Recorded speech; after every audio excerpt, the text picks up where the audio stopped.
But I got to imagine that at some point, he's going to make his way, Giuliani will make his way to Kansas City to see what's going on here. So Pam Kramer, the KC 2026 CEO, will join us just after 7 o'clock.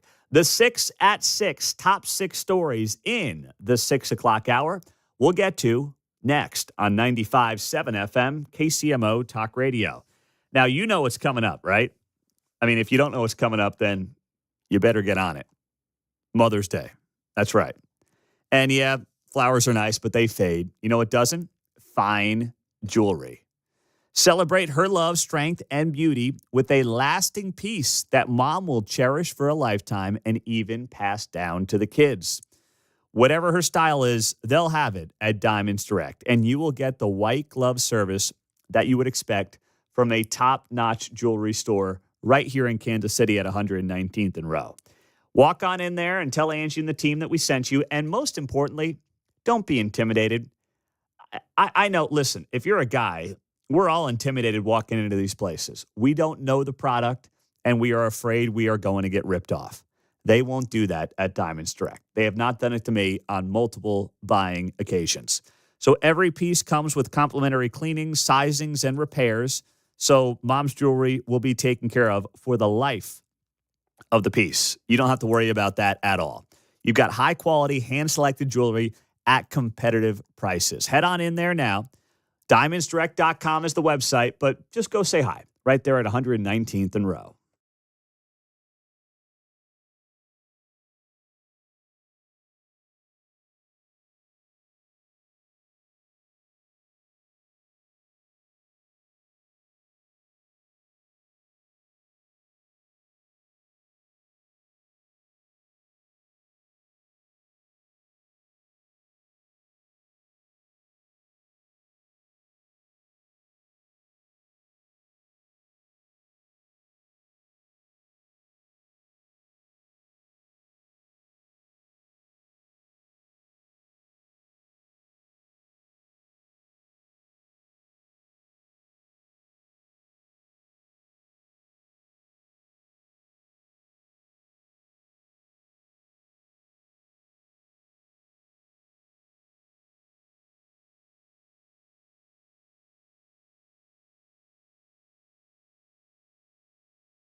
Stream Mundo in the morning on the KCMO Talk Radio app.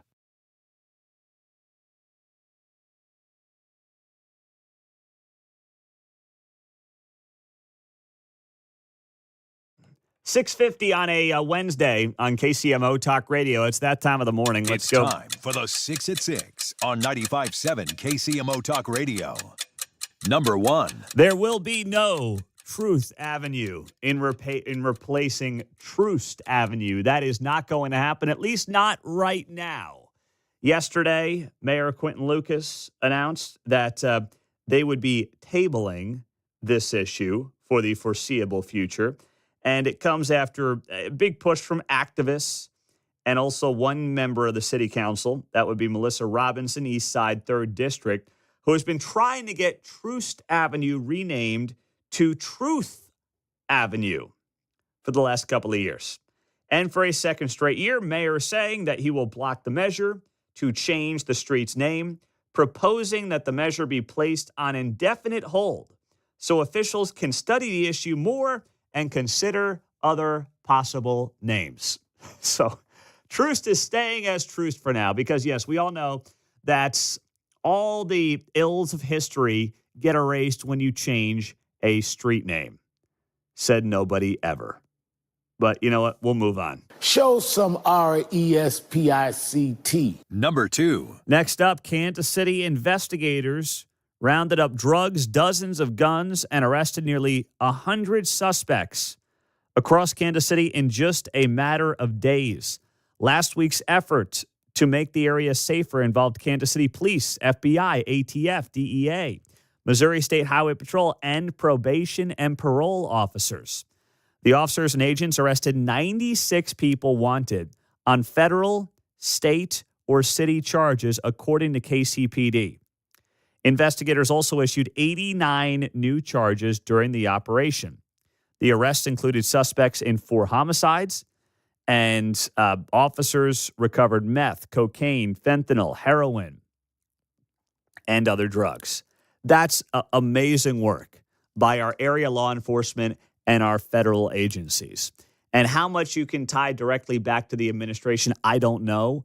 But man, this is such a welcomed bit of news that will absolutely make Kansas City safer, not just from violent criminals, but these drugs. Who knows these drugs, where they would end up around the community.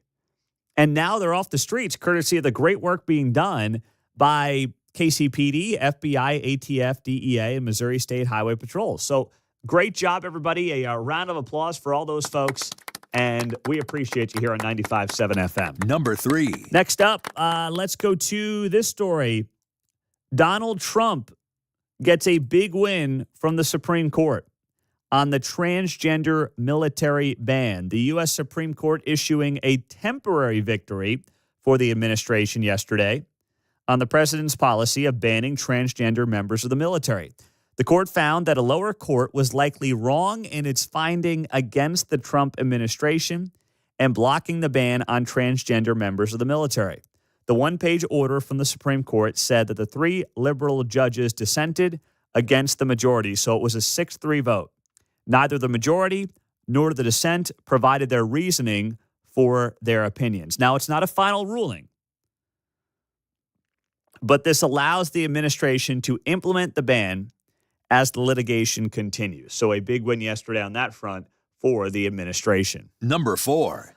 Next up for the 6 at 6, Real ID goes into effect today if you are traveling at the airport, meaning you've got to have that gold star in the right corner.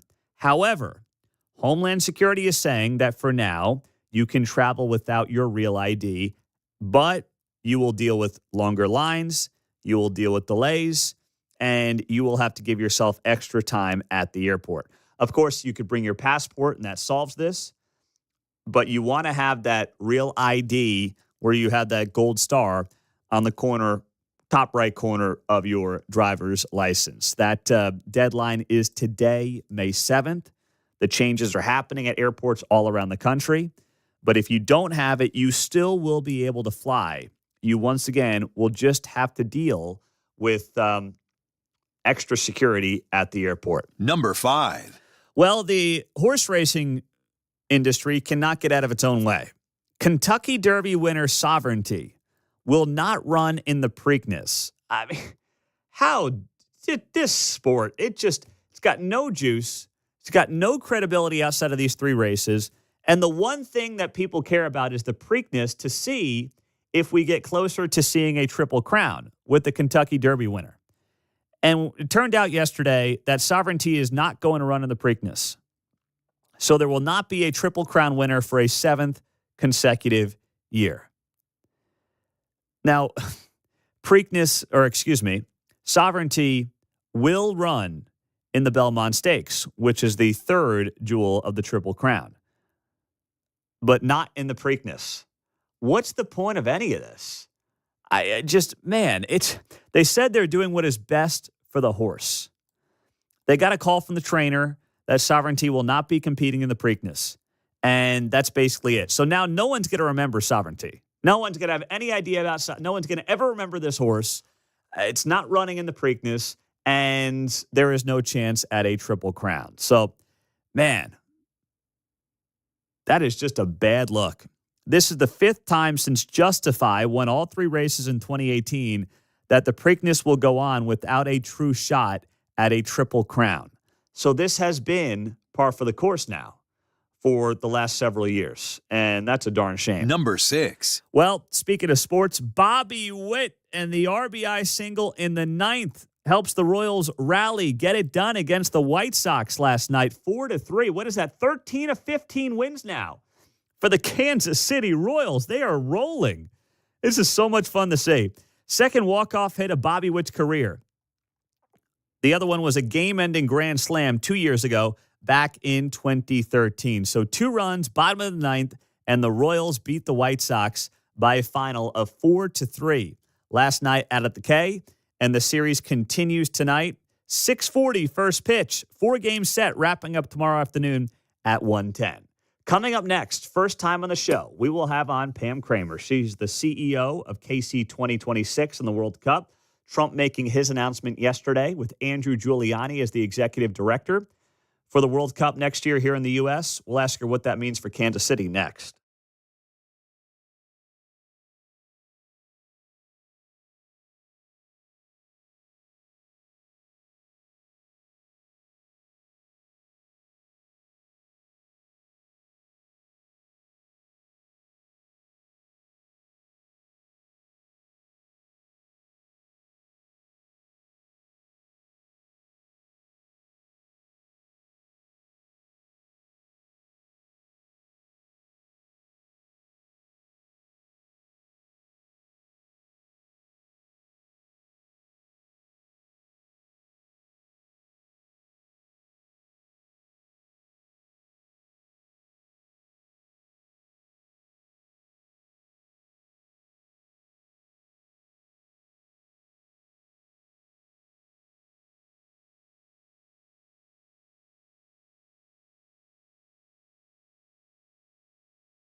Well, yesterday, the President of the United States announced that there will be a new executive director, or I guess this is just a new position they've kind of created out of the administration for the 2026 FIFA World Cup Task Force. And that will be Andrew Giuliani, the son of Rudy Giuliani. Of course, New York City's famous former mayor and one-time attorney for the now President of the United States. So what does that mean for Kansas City? Of course, we've got the World Cup coming here next summer.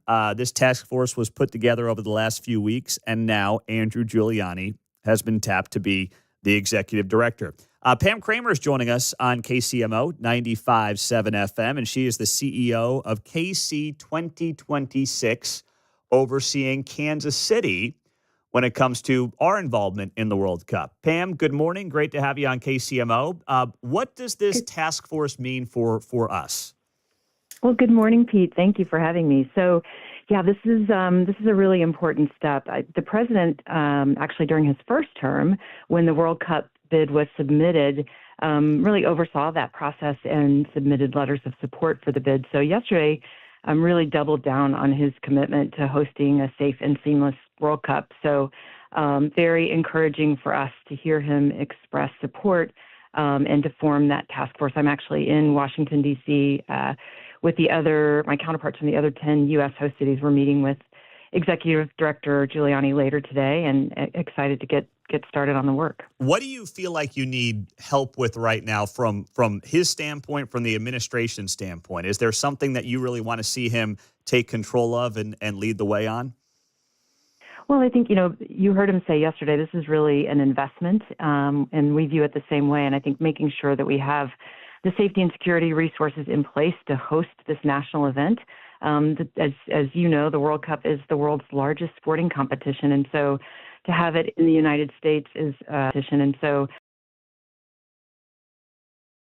tell our story to the world, to show people who Kansas City is. And we're sort of viewing it as not only a tourism opportunity, but also a foreign trade mission at home, if you will. So making sure that we can host all of the visitors that are coming and tell the story and keep everyone safe. It's also the 250th birthday of the United States next summer, so that adds some complexity to our planning. We have to make sure we're accounting for all of that. So, as I said, a really important step yesterday with that White House task force kicking off. Do you feel like, from Kansas City's perspective, is it an advantage or not an advantage to be what I believe is the smallest city in the U.S. hosting these World Cup games next year?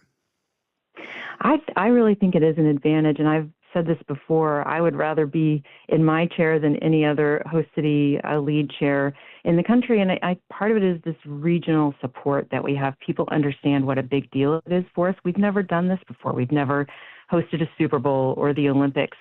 So I think there is a recognition of the magnitude of the opportunity we have, and it's been really gratifying to see people come together across state line, across party line, to make sure that we're prepared for the moment. Pam Kramer is here on KCMO Talk Radio. She is the CEO of KC 2026. She's in D.C. right now. The president announcing yesterday that Andrew Giuliani will oversee the World Cup Task Force for next summer. So what are you hoping to get out of that meeting when you visit with Andrew Giuliani later today? I think part of it is explaining the role of the host committee. So FIFA, they'll take care of what happens in the stadium, the 6 matches, what it looks like on television. But the host committees are really responsible for everything else. So providing, making sure we have the resource for safety and security, for transportation, for the programming that happens around the city, the FIFA Fan Festival, which is the way that, if you can't go to a match, most people will interact with it at FIFA Fan Festival. So making sure that that's engaging, that we're showing who we are as a city and a region. So I think, explaining to really all of our partners in DC the complexity of the first time this is hosted in 3 countries, the first time it's in 11 cities. This is only the second time it's been hosted in the United States. And the first time it was hosted in 1994 here, that tournament still holds the records for the most tickets ever sold for a World Cup. So there's something that happens when you take the world's largest sporting competition and you layer on the appeal of the United States as a destination, and just the attention and the visibility, the media here, it makes it pretty complex. When do we find out what teams are coming? Yeah, I get this question a lot. So we think in December. They've told us it will be late this year, but we believe it will be December, probably the first or second week. FIFA will hold the final draw, and the best American analogy I can give for that is Selection Sunday. So that's when we find out what teams will be playing in the group stage, that first stage. And we'll have at least 7 teams in our first 4 matches in Kansas City. So it's not just 1 or 2 teams. There's only one group that plays here twice, plays in Kansas City twice in the group stage. So at least 7 teams in the first 4 matches alone. Wow. Okay. Now, on that note as well, you mentioned the transportation issue here earlier. You said that FIFA will handle that with Kansas City leaders as well, or is that exclusive to them when it comes to busing and getting people around? No, that's all on the host committee. So, yep, working with our local partners, of course, with Kansas City Streetcar, with Johnson County, with KCATA, to make in the airport to make sure that we have a plan in place, not only to get people to the matches, that's important, and that is part of the requirement, but we are also thinking about regional connectivity. So we want to make sure that we're distributing economic impact, that it's not limited to one part of the metro or one jurisdiction, that we're sending people across the region. The international visitor will stay about 10 days. So they're going to be looking for things to do and ways to get there. And they're not just going to be downtown. So we're thinking about that when we're thinking about transportation. And I know there was a report that I guess had to be corrected by a TV station in town a couple of weeks ago regarding what you're expecting when it comes to visitors to Kansas City. Do you have any new estimates or different estimates on that front that you've been preparing for here in recent weeks? Yeah, we really rely on Visit KC, and I think those are the numbers that you are referencing. So they've not updated the numbers to us. It's an interesting kind of tourism because it's very event driven. So people have had this date circled on the calendar for a long time, and people sell their cars to come to the World Cup. It is not something that's a passing fancy, if you will. They're really fans of the moment, and so whether they have a ticket or not, we think they'll be here. So that number of 650,000, now not all at once. I think that's important. When people think about the number of visitors, it will be over the course of the tournament. So 30 to 40 days. Teams will start arriving probably 3 weeks before the match play starts. Gotcha. All right. Well, we will look forward to find out more about what happens today at the meeting, and we appreciate you joining us from Washington, D.C., Pam. Thank you so much. Thanks for having me. All right. You as well. Pam Kramer, she is the CEO of KC 2026, overseeing the World Cup operations here in Kansas City. Selling your car to go to the, what would Dave Ramsey say about that? Oh, man, that's next level. I'll tell you. Some of these people need a little Dave in their life. I'm going to have to get a nicer car to afford the ticket. They got the nice package Mark and Kevin were talking about yesterday, yeah. I think. They went on sale for the big primo package. Oh, man, that's too much. I'll tell you. Jeez. I'm not worth your Red Lobster money. No, don't do it. Don't do it. Don't sell the car, okay? If you can afford to go, go. But don't sell the car to do it, please. Yeah, if you want to see every game at Arrowhead, just, $1,500. Total for the package? No, per game. What? I thought you were going to tell me that was the package. No, per game for a single ticket. Oh, my That's goodness. for the VIP stuff. Yeah, though, so. but still. Whoo, baby. Regular tickets will go on sale later this year. All right. Thanks, Mark. Maybe I will have to sell the car. Not doing it. Not doing it.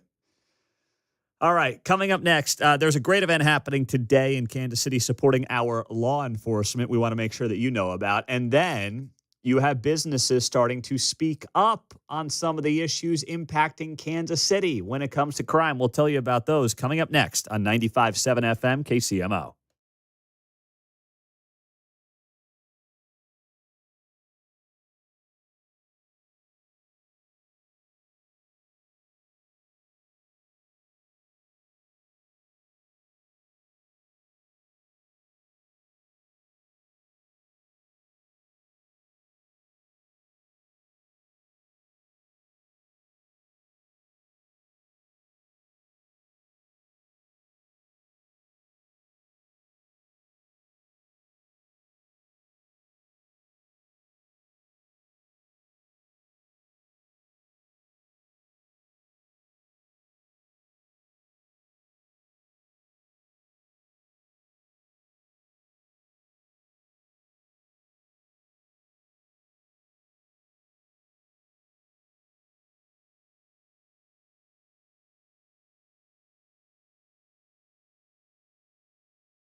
On Wednesday's Guy Benson Show, U.S. Senator Marsha Blackburn will have all the news and politics of the day, as always, coming up at 2 o'clock on 95.7 KCMO. Any chance we can to support law enforcement in this town, you know that we are going to do it right here on KCMO. I will also have an announcement here in the next couple of weeks for our next plan for Back the Blue. So that is coming up, and we will make sure that we tell you about it here on 95.7 FM. And we're always streaming, of course, on the KCMO Talk Radio app, 913-408-7957. Jan Zimmerman is here, Director of SAFE, that's Surviving Spouse and Family Endowment for the Kansas City Metropolitan Crime Commission. Jan, good morning. Thanks for joining us. Tell us what's going on today in Kansas City. Well, good morning, and thanks for having me this morning. This is a pretty exciting day for SAFE and the Crime Commission. We're going to be announcing the boxers who are going to be boxing in Guns and Hoses on June the 7th. That's great. So remind people, for those that don't know, SAFE, I mean, I read out the acronym there, but what is the goal of SAFE and what does it do for folks around Kansas City? Well, the Surviving Spouse and Family Endowment has been around since 2003, and what the program does is provide a benefit to the families of fallen first responders in 12 counties surrounding Kansas City. So obviously it's been a very tough time the last couple of weeks with the loss of KCFD firefighter paramedic Graham Hoffman. So we try to be there, SAFE tries to be there within the first 24 to 48 hours to provide that benefit so the family's not worried about paying the bills, how am I going to pay the rent or buy groceries or things like that. What have you been able to do? What has your contact been with Graham Hoffman's family over the last couple of weeks? Actually, we were able to be there about 24 hours after his passing and met with his family. His parents are lovely people and provide that benefit to the family. Last year, we lost two first responders here in the metropolitan area, and the Crime Commission and SAFE Board unanimously approved increasing that benefit from $25,000, where it had been for about 9 years, to $40,000. So that benefit now to the family is $40,000. So you are going to be announcing today, and that's amazing. You're going to be announcing today the boxers for the event, Guns and Hoses, taking place next month, which will always is a great event. But can you give us any insight, since we got you on here about 10 hours before the announcement? Can you give us something good that we can just anything, Jan, you can share with us? Oh, you're asking. I've had lots of people reaching out to me. Did I get about? Did I not get about? And that sort of thing. We have 13 fights, and we're doing something really exciting and different this year than we've ever done before. And that is, we are partnering with Guns and Hoses on the St. Louis side. My counterpart that runs that program over there, and we actually have a Kansas City versus St. Louis fight. Which is really exciting for us because it looks like something that we want to do in the years going forward, just friendly competition between Kansas City and St. Louis. And that boxer obviously doesn't know who he is. He's going to be boxing a fighter from St. Louis. But it's all red versus blue, which sometimes we're not able to do because sometimes the matches are so good it's red versus red or blue versus blue. But this year, we had more fighters than have ever signed up for the event in the history of the program. 117 first responders signed up, and 23 of those were women. So we're going to have a couple of female bouts, and we're just really excited to announce. And all of those folks will be at Chicken and Pickle tonight for that boxer announcement. And as I said, have just been pestering the heck out of me about whether or not they got about. Oh, that's great. So, and that'll be the Chicken and Pickle down in Overland Park for those wondering. Yeah. And then Guns and Hoses tickets are on sale right now? They are $25 for general admission, and we are pleased that we are just about sold out of the VIP tables, and those VIP seats are a little bit higher priced than those in general admission, but we would love to pack the house. So I hope people will come out and support first responders. That'll be Saturday, June 7th at Municipal Auditorium. Jan, thank you so much. We're looking forward to seeing what comes out of today's press release, and we'll talk to you soon. Absolutely. Thanks so much. All right. I like that idea of Kansas City versus St. Louis. There's got to be, I know that she said it's a friendly competition, but there's got to be some side bets going on there. Losers got to do something, Mark. I don't know what it is. In Kansas City, you got to pick your biggest, best firefighter to go out there and yeah, you got knock to out you St. got to Louis. you got to dominate St. Louis, okay? 117 Yeah. people want to duke it out. Yeah. Hey, man, they make them differently when you're a first responder, right? Looking No for something to hit. competition. I like it. I'm all about it, man. That's fantastic. But yeah, Mark's right. You got to send your best to fight in that Kansas City St. Louis fight. Listen, we're getting more power on this side of the state. Obviously, sports-wise, we're dominating St. Louis. The Cardinals absolutely stink. No football. We got our first Speaker of the House in John Patterson in, 150 years or something like that from this side of the state. So the power structure is moving our way. That's why we can't lose this boxing match to these goobers. And they got a crappy airport, too. Spend way too much time at that St. Louis airport Friday and then again on Sunday for a quick 48-hour trip to see my brother in Boston. That place stinks. I wouldn't wish spending more than an hour in that St. Louis airport on my worst enemy. They got to get more of those connecting flights to Kansas City. Coming up, business speaking out about major problems in Kansas City. It's about damn time. They got to use their voices. We have the audio next.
Call Mundo 913-408-7957. Now on 95.7 FM.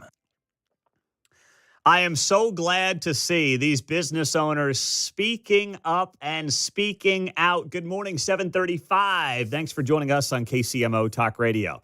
So this is from Fox 4 here in Kansas City. Don't you love to see this, John? This is awesome. I do, and I read some of it, and I was like, they're trying to speak out but not speak out or something. I don't know. No, just put on your big boy pants. Yeah. Okay? Go ahead and say it. Say it, and I will be here to have your back.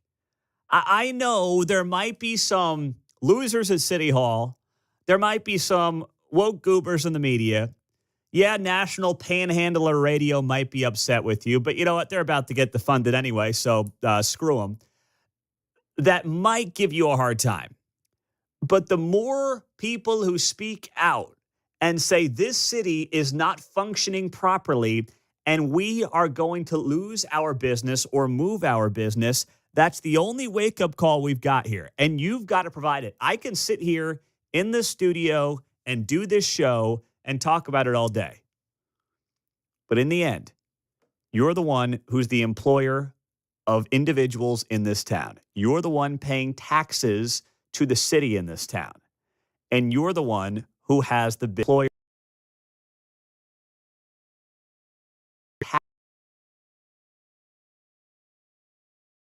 Who has the biggest voice. Yes, that's you, the manager, the business owner in Kansas City, Missouri proper. You have got to say enough's enough. And that's what happened. Credit to Fox 4. Our boy Malik Jackson's been on a heater, man. This guy, I'll tell you what. Last week, he was the one who actually had the backbone, the stones to go out there and say, hey, this guy who is alleged to have started the fire at the Tesla dealer on State Line Road, he was released by a judge because he's getting hormone therapy or transgender treatments or whatever it might be. Other local media didn't really touch it. Malik touched it. And now he's all over this story. So guy's on a heater at Fox 4. For 45 years, Manny's Mexican restaurant has been a Kansas City staple. But now GM David Lopez says they are fed up. From illegal sideshows to dirt bikes and ATVs, including one that mere weeks ago ran over an officer. People are going to leave. That's it. At 8 o'clock on a Saturday night, we used to be getting our third turn. Our third turn, it's a great night. Now, at 8 o'clock, I cut 3 servers, I cut a bartender, and I cut 3 kitchen staff. Bradley Gilmore, the owner of Lula's Southern Cookhouse, sent Fox 4 a statement saying he's seeing more crime and less police. And while they support big projects downtown, i.e. the Park over 670 or the vision for downtown baseball, they're losing faith as basic safety goes unaddressed. Here are text messages he sent Mayor Quentin Lucas after the mayor offered folks to reach out, even to text him when they saw ATVs and the illegal sideshows, but no response from the mayor. All right, so that's part of the Fox 4 package. Now, whether it's Manny's there on Southwest Boulevard or Lulu's Southern Cookhouse right there in the crossroads, these are parts of town that have been dealing with these issues for a long time. Now, my question would be this to many of these business owners. This is not new. And I'm glad, better late than never, right? I'm glad you're on board. Better late than never. Seeing the light at the end of the tunnel. I'm glad that you're seeing the issues that we've been talking about on this show since 2020 and warning Kansas Cityans about since 2020, from the day the anti-police movement began. After George Floyd's death in Minneapolis, in May of 20. This is not going to go well. It's not going to end well for Kansas City. It's not going to end. I promise you, you might think that, you put your little sign up in your business and you show your woke credentials and woke stripes. You're going to regret it. We said it for half a decade now. And we're sitting here 5 years later. And while I think a lot of the folks on city council, now there's turnover at city council from 5 years ago, but those that are left realized that they royally screwed up. It doesn't really matter. The damage has been done. And my other question for some of these individuals who own these businesses is, where were you in some of these key races at city council 2 years ago? Where were you? And Quentin Lucas didn't have any competition. He had Clay Chastain.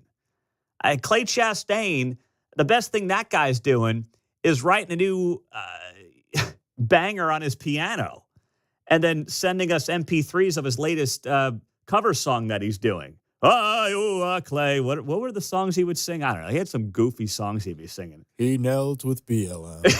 Yeah. That was one of them. Yeah, that's right. They were the oddest choices to parody some of the songs that he did. I'm like, okay. He did do some awful parodies, but they were hysterical. But of course, he's waiting to be summoned from back east if we need him. Yeah, if we need him. We couldn't find anybody in a city of 500,000 people outside of Clay.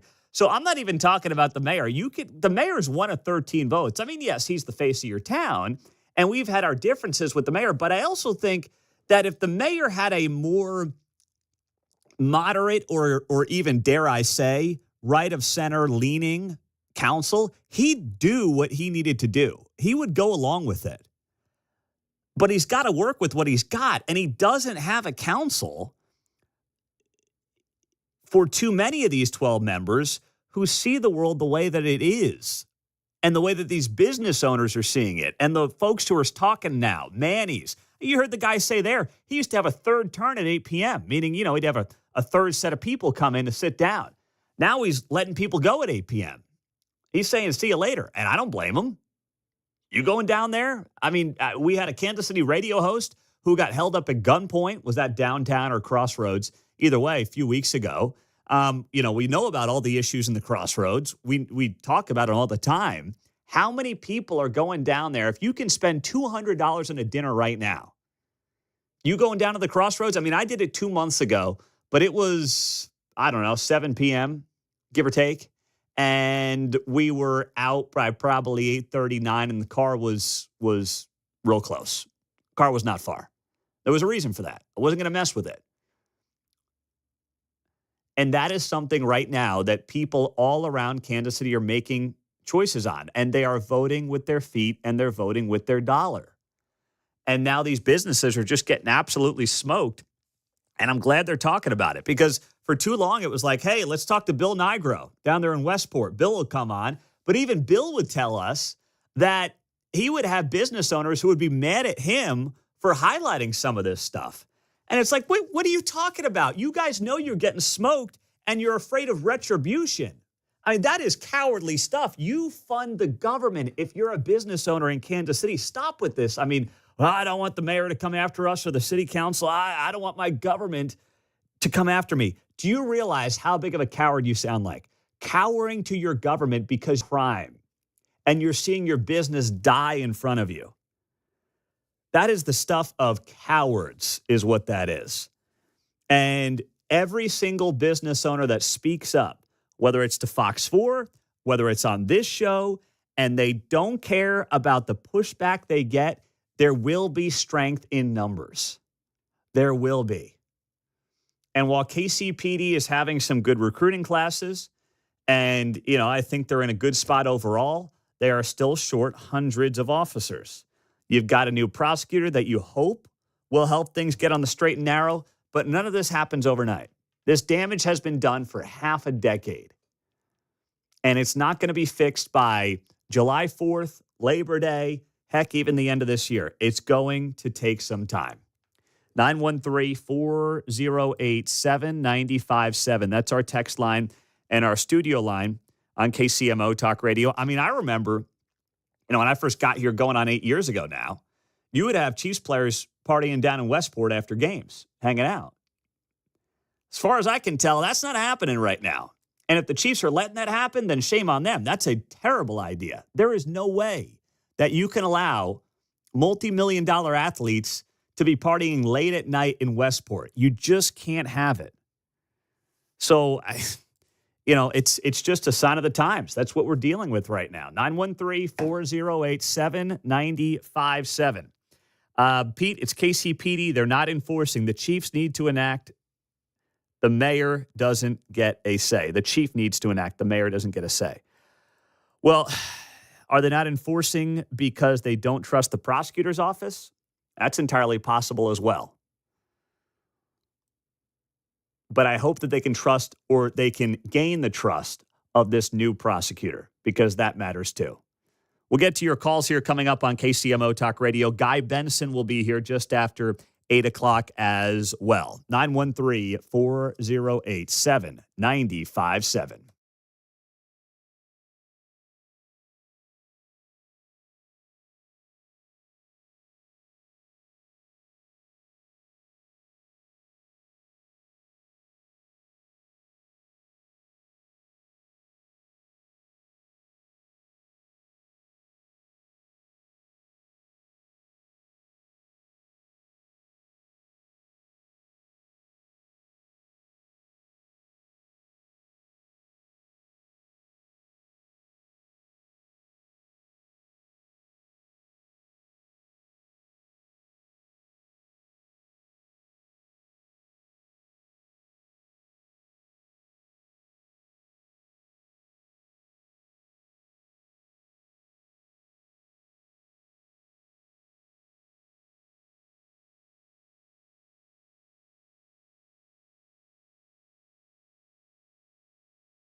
Hey, it's Kevin Keatsman. Stick around. I'm coming up at 10 o'clock right after Pete Mundo on KCMO 95.7 FM.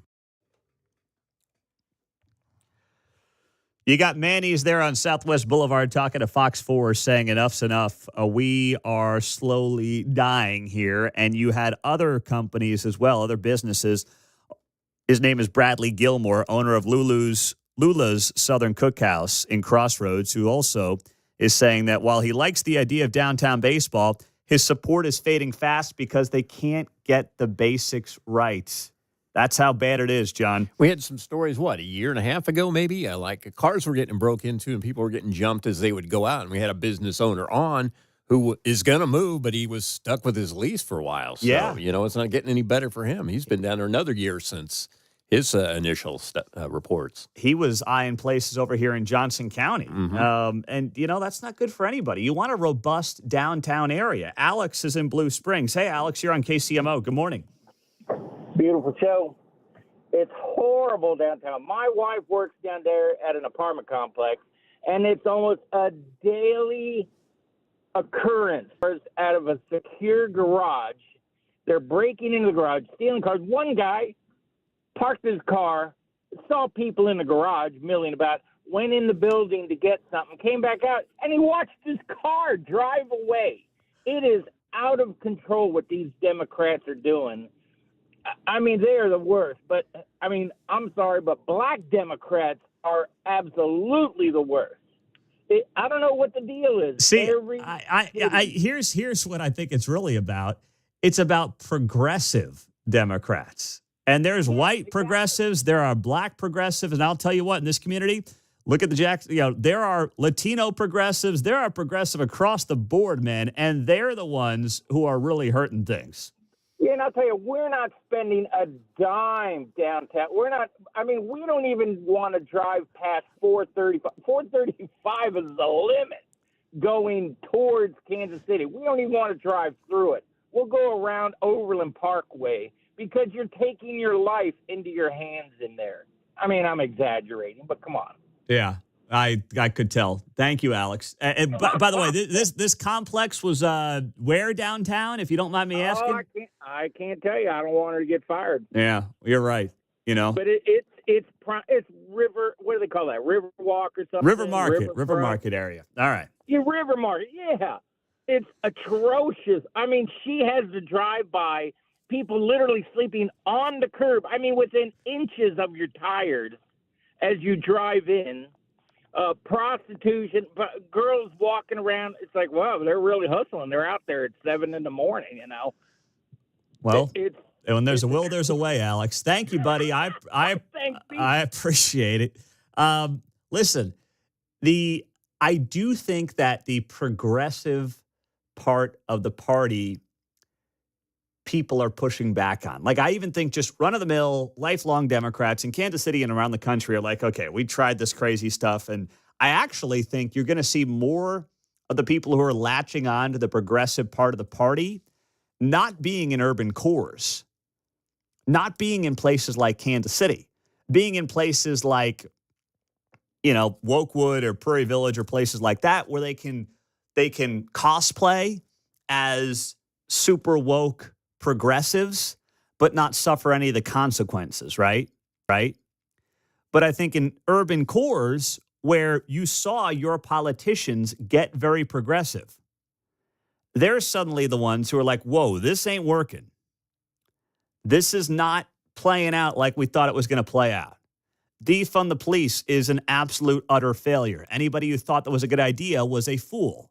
They were a fool 5 years ago. They're even more of a fool today, now that you've seen some of the consequences. So that's going on right now. And my hope is that a city council like Kansas City, Missouri's recognizes that. You're always going to have some really progressive people on any city council in a deep blue city. But if the movement is away from that, that's a positive. And it's got to happen. 913-4087-957. Bob, you're in KCK. What's up, Bob? Hey, so, we just need to have aggressive policing and prosecution, which we talk about all the time. But when you can run from the cops, like if you have a switch tag and they don't chase you, do what you want, man. Do all the crime you want, because the chance of getting caught is very slim. as long as you run around without a license plate or the switch tag, because the cops will not chase you unless you've committed a robbery. Mm-hmm. And then the prosecution, when they finally do get caught, slap on the wrist, probation, back on the streets. We've got to have aggressive policing, and that starts with the leadership of the police departments and city council supporting them. And then once they go to the prosecutor's office, you got to throw these guys in jail. They got to stay there for a very long time. Nailed it. Thank you, Bob. Appreciate you, my man. Well said. Real quick, Dan in Overland Park. What's up, Dan? Hey, same thing going on in Overland Park, 95th and Antioch. Beggars all four directions on all four corners. Cops aren't doing nothing about it. Mm-hmm. Thank you. Thank you, Dan. I mean, you're seeing a lot of it. It spreads. That's why it's got to be something that people realize it will not be unique to Kansas City, Missouri. A ray of light. Jackson County Prosecutor Melissa Johnson has charges against the Monday crime in Independence where a guy got shot. So we've already got charges there. I'm a little optimistic on what I'm seeing. Good. I want to be optimistic. I really do. I'm with you there. Guy Benson will join us next on 95.7 FM, KCMO, and streaming on the KCMO Talk Radio app as we roll right up until 10 o'clock when Kevin Keatsman, uncanceled, takes over then. Now, you know what's coming up on Sunday, right? If you don't, shame on you, man. Get it moving. It's Mother's Day. Mark's laughing. He's been prepped for a month for Mother's Day as he flexes on the other side of the glass. So if you're dragging your feet, know that Diamonds Direct is here for you right now. Head on in there, and you will make sure that you get white glove treatment. You will get something quickly within your budget. They're not going to try to blow out your budget. Trust me. I would not send you to a place where they're trying to upsell you. I've bought multiple things from Diamonds Direct, and I tell them, hey, I can spend X, and we figure out a way to spend X or less than X. They're not trying to upsell you things. They don't do that. Angie and her team will give you great white glove service. You'll be taken care of, and you'll find everything from a $500 necklace to a $500,000 diamond. I'm serious. And they got security, so any of you punks in Kansas City don't think you're going out that way. All right? It's not going to work out well for you, I promise. So go to Diamonds Direct right now. They're at 119th and Row or diamondsdirect.com.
making the maiden voyage from New York and Washington, D.C., depending on where he's at for Fox News, and, of course, the show that you hear 2 to 5 in the afternoon on KCMO, to join us in Kansas City. We are calling it the first 147 days of President number 47. Dinner, drinks, meet and greet, show, the whole deal. It is going to be fantastic. Thursday, June 12th at the Boulevard Brewing Suites. So make sure you join us. Tickets are on sale right now. There's only, there's only a handful left. So make sure you get them right now at KCMOTalkRadio.com. Guy, are you counting down, my friend? Good morning. How are you? Hey, good morning. Yeah, really excited for it. And it's just amazing how so many tickets have been sold already. I'm kind of sometimes the type of person who's like, oh, you know what? That's more than a month from now. I'll see how I'm feeling maybe in early June. There's a good chance there'll be 0 tickets left by then. So I would just encourage people to go to KCMOTalkRadio.com and get those tickets now because it's going to be very fun. And we're even bringing Christine against our better judgment. So it's going to be memorable at the very least. Fun likely, memorable for sure. Hopefully the cops won't show up with Christine there, but you never know. So I cannot wait. Well, the cops have a lot to do right now in this town. So if Christine is on their priority list June 12th, something went really poorly that night, but it will make for great fodder on the show. And we might even make the police blotter for the first time here at KCMO Talk Radio. And I guess she's the one who could do it for us. You never know. If there's anyone who's going to do it, it would be her. But even if that doesn't happen at all, we're going to have a really memorable, terrific evening. And you guys have put together really a fantastic just situation, a fantastic evening with lots of fun, dinner, drinks, like a pint glass. Yes. You get to take home. There's a lot that's bundled up into this ticket, and we really can't wait. It's going to be a lot of fun. As we mentioned last time we were on, I have not been to Kansas City since probably like 2004, 2005. So it's been 20 years. That was the one and only time I've been to Kansas City. So I'm excited to be back in a very different capacity than a college student. And it's going to be fantastic. And you're going to be at the Royals-Yankees game. I know it just happened to coincide with a Royals-Yankees series here in Kansas City that week. And the Royals, they're on a heater, Guy. They won 13 of 15 right now. So your Yankees better watch out, man. They are potentially in for some trouble come next month here in Kansas City. Oh, yeah. I mean, unless Max Fried is pitching, assuming he doesn't get hurt like everyone else. Yankees are very uneven, and Royals are playing well. And honestly, of course, I'm very pleased to go see the Yankees. But as you said, total coincidence.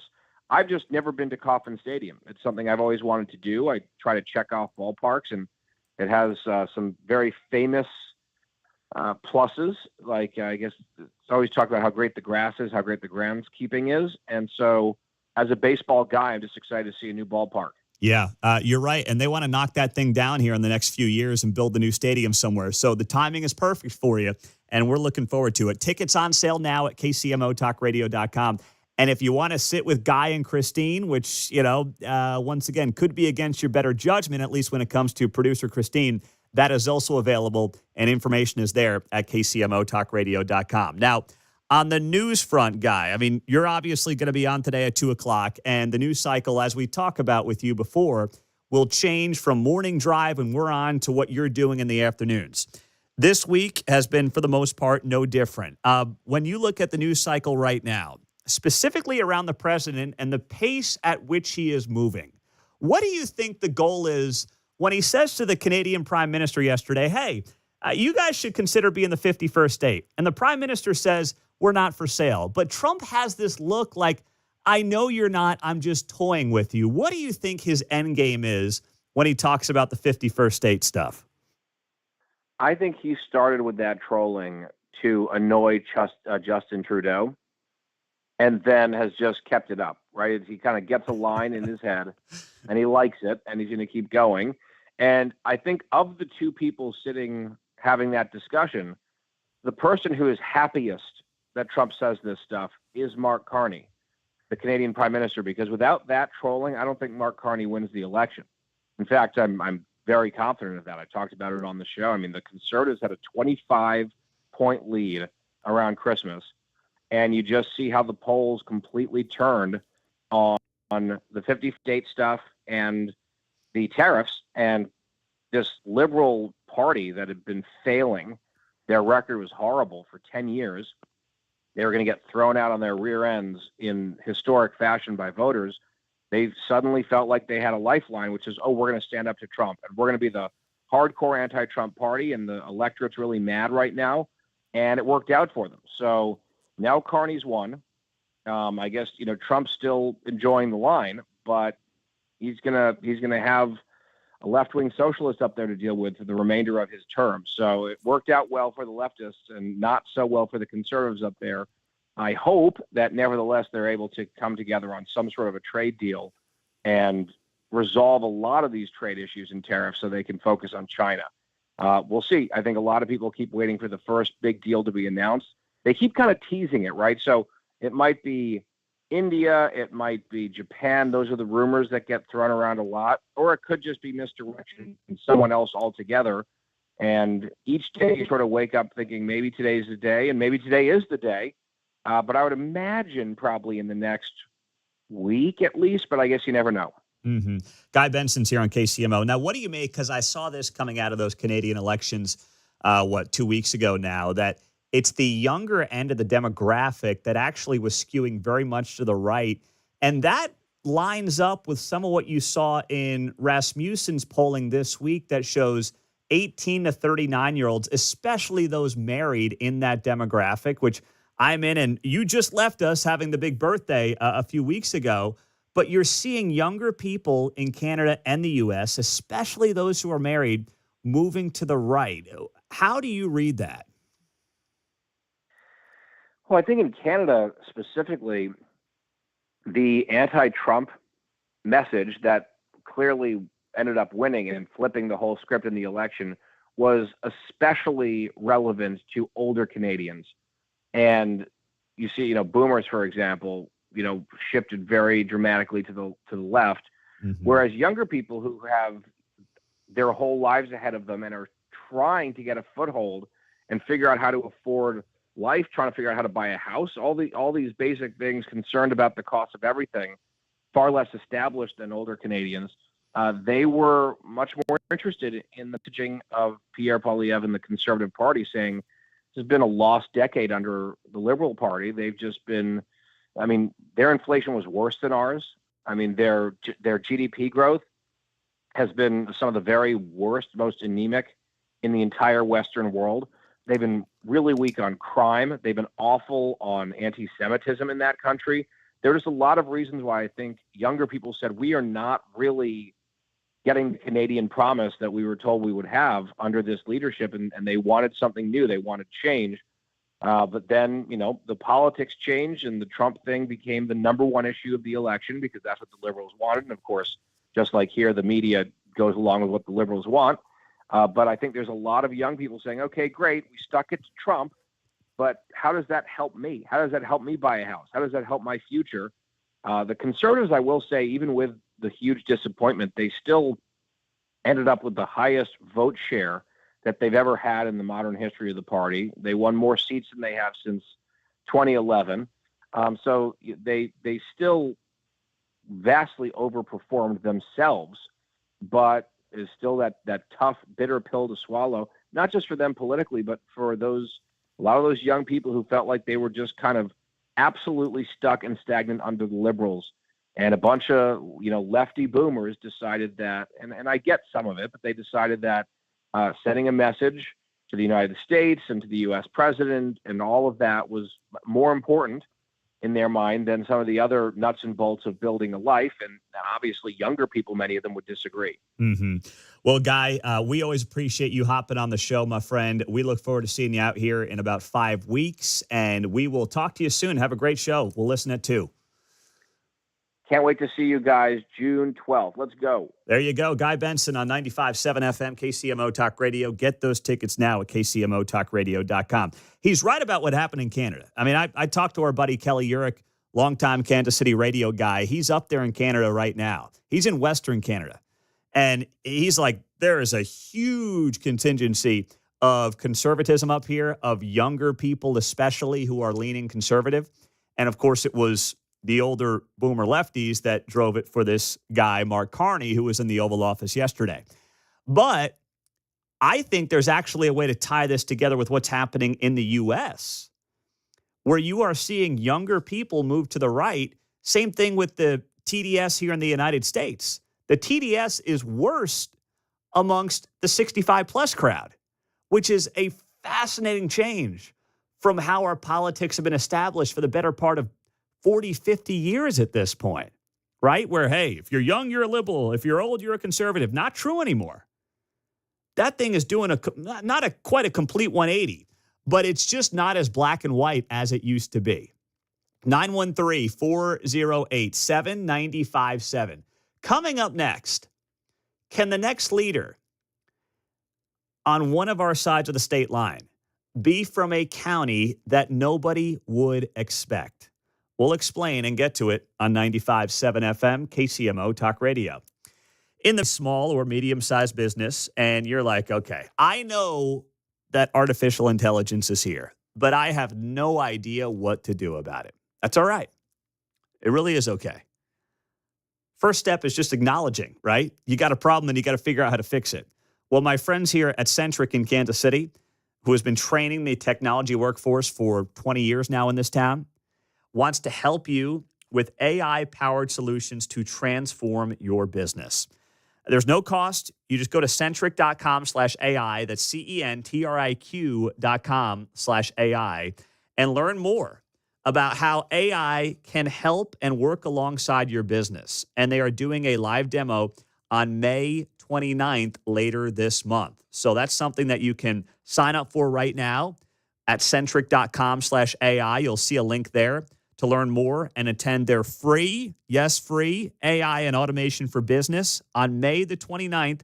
It's in the morning, 8 o'clock. It's a Thursday, 3 weeks from tomorrow.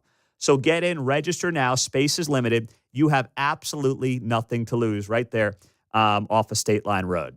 That's centric.com/AI.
It's Mundo in the Morning. Now on FM at 95.7. Set a preset on your radio. KCMO Talk Radio.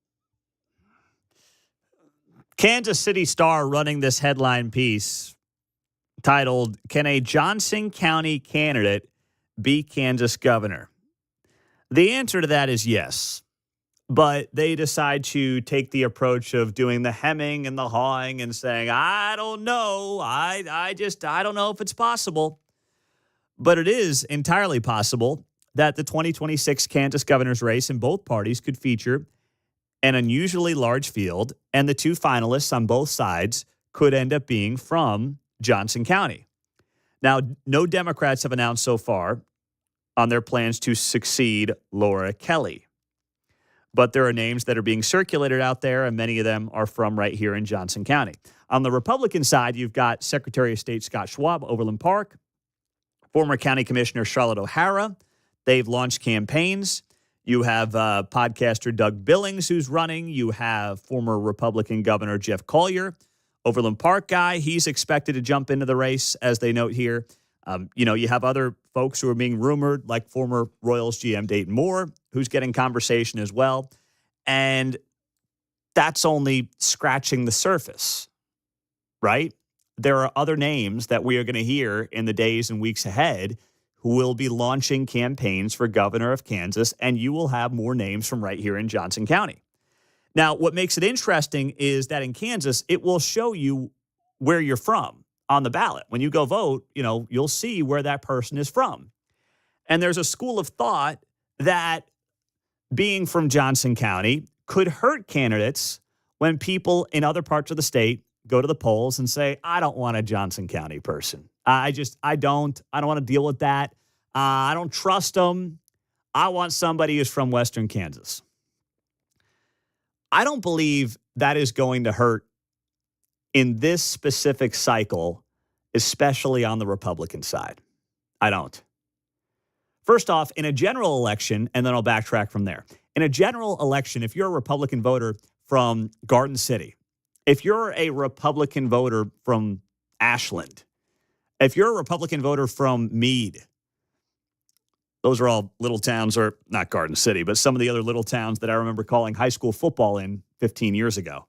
You're not going to vote for a Democrat because the Republicans from Johnson County. The parties are too divided, right? The visions are so different right now that I know, and it's going to happen. They're going to run a Democrat who will insist that they are middle of the road, just like they did with Laura Kelly.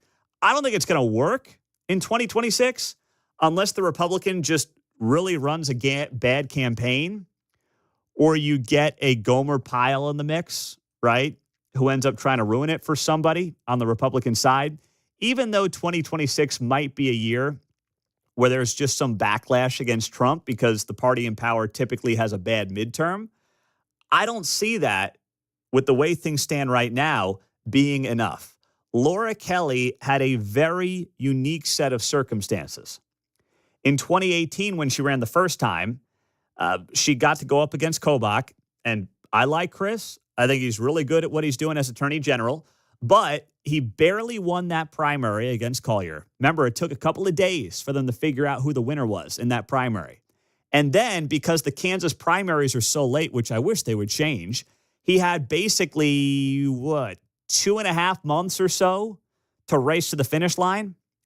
And there was far more of an anti-Trump sentiment in 2018 than there will be, I believe, in 2026.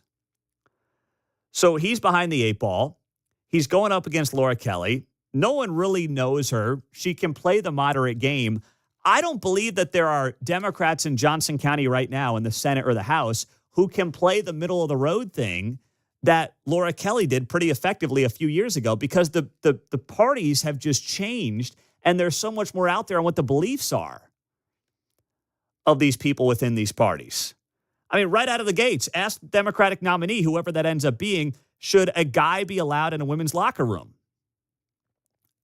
And you tell me how many people are going to cross the aisle in a state that Trump just won by 15 points and go vote for the Democrat in that situation. I don't think there's going to be a lot of them. So the Democrat will have a big leg up. And then a couple of years ago with Derek Schmidt, I mean, we've talked about some of the issues maybe the campaign had. But the other thing that needs to be noted here is that Laura Kelly was the incumbent. And the incumbency plays a huge role in who wins every election, but especially when you're talking about state politics. People will stick with the incumbents if they think they're doing a halfway decent job. When you get to a fresh slate, that's a totally different story.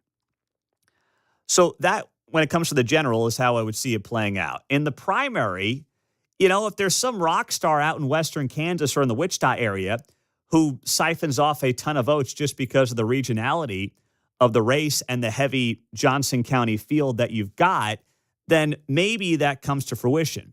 But the only name that's really being floated out there that I've heard is Senate President Ty Masterson. And maybe he does it, but I'm also hearing he may not do it. That's just, I'm hearing both sides of that right now. There may be something else that he is interested in doing that could be on the horizon in this state on the political front. So if you just have a loaded Johnson County field, then you know what? Someone from this county is probably going to end up as your nominee. And that person can absolutely win in a general election. Being from Johnson County is not going to hurt any Republican candidate in this field. That will not be the reason they lose if they were to lose. It wouldn't be it at all. What If Wednesday is 15 minutes away. Coming up next, we are going to talk to David Stokes of the Show Me Institute. As always, he's got a couple of stories that are being underreported in and around Kansas City. We'll tell you what they are coming up right after the news on KCMO Talk Radio.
If it's happening in KCMO, it's on KCMO 95.7 FM. Here's Pete Mundo. Our man David Stokes is here at the Show Me Institute on KCMO. Wrote a great piece this week, and it was headlined, "Free Transit is Anything But." It's one of the first things that I learned when I walked into my Economics 101 class at Villanova back in the fall of 2006. There is no free lunch.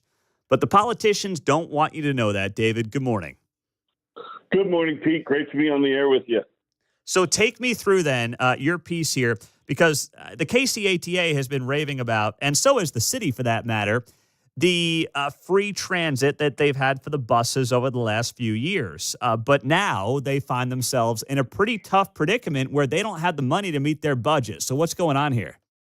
Well, the good news is that KCATA is at least reinstating some fares on the buses. That's good news. That's very good news. Unfortunately, they're not going far enough. There's still going to be some discounted rates and some people who can use it for free. Lower income people, some students, some seniors. That's not good. People should be paying to use the transit, because the worst part about free transit generally is it starts having a lot of people that just use it as, not to be gruff about it, but sort of a mobile homeless shelter.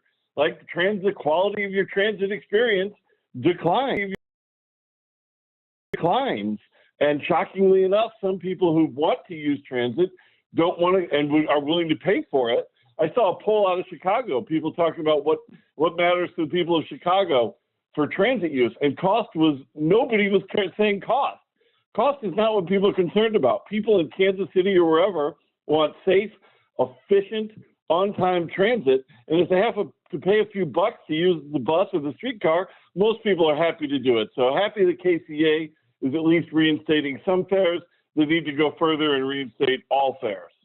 But if they do that, that would be a full-blown admission that free fare is an absolute, utter failure. And I am not sure that they want to go down that road. Well, that's right. That's the hard part where politics comes into play. And you've got people elected to office with promises and with their own, in this case, progressive ideals, and admitting that it doesn't work is tricky, because it sounds good. It sounds like, well, this will be a public good. Well, I don't actually think it sounds good, but they might think it sounds good. Right? It'll be a public good. We'll provide it for free. And then when you see how the experience is made worse, and you starve your agency of funds that it needs these funds from fares. They're not a huge part of the budget, but they're not a small part. It needs that money to provide the quality bus and services, and I'll hesitatingly say the streetcar, although I think the free streetcar, the whole streetcar thing is crazy. But the bus system is good, and Kansas City has a decent bus system. And with the latest money that they're putting into it, they're still, they're not making major reductions to it. Thankfully, they're cutting some hours on some of the routes, but adding in fares has helped them maintain this. It's good, and they need to go further. And what's Independence doing right now? Well, this is really where it gets interesting, and I talk about this as well in the commentary you mentioned that's running in the Examiner right now, and we appreciate them for that. So Independence and Kansas City and some other cities are now also offering a privatized system of transit, where they've used this company, Rideco, and it's sort of their own local Kansas City regional version of Uber and Lyft. And it's run through KCATA, and yes, of course, there are tax dollars involved in it, and that's fine. I'm never going to say that public transit shouldn't be subsidized at all. It's always going to be subsidized, and that's fine. But this new sort of Uber and Lyft-like service is just that. You can, for a standard fee, in Independence, the fee is $5, and in Kansas City, it varies by where you're taking it from. You can call this company. It's called the IRIS program. And you can call and you can sort of get your own ride. Now, it saves a little money because it doesn't take you exactly from point to point. It sort of takes you from an area to an area. So you have to do a little bit of walking, and most Americans, including me, could use that. So But it's a neat system, and I really hope it succeeds. And that's the nice part about using the private sector, though. If it doesn't get the ridership that it needs to continue, it's a private ship. It's a private company. You can end it. You don't have to worry about cutting the government program and firing government employees, all these things that are much harder to do than they should be. You can just end the program if it doesn't work. Now, I hope it does work. I hope the parts they've added in will make it popular, and they got to charge some money. That's good. But I'm excited to see how this goes for Independence, Kansas City, and throughout the region.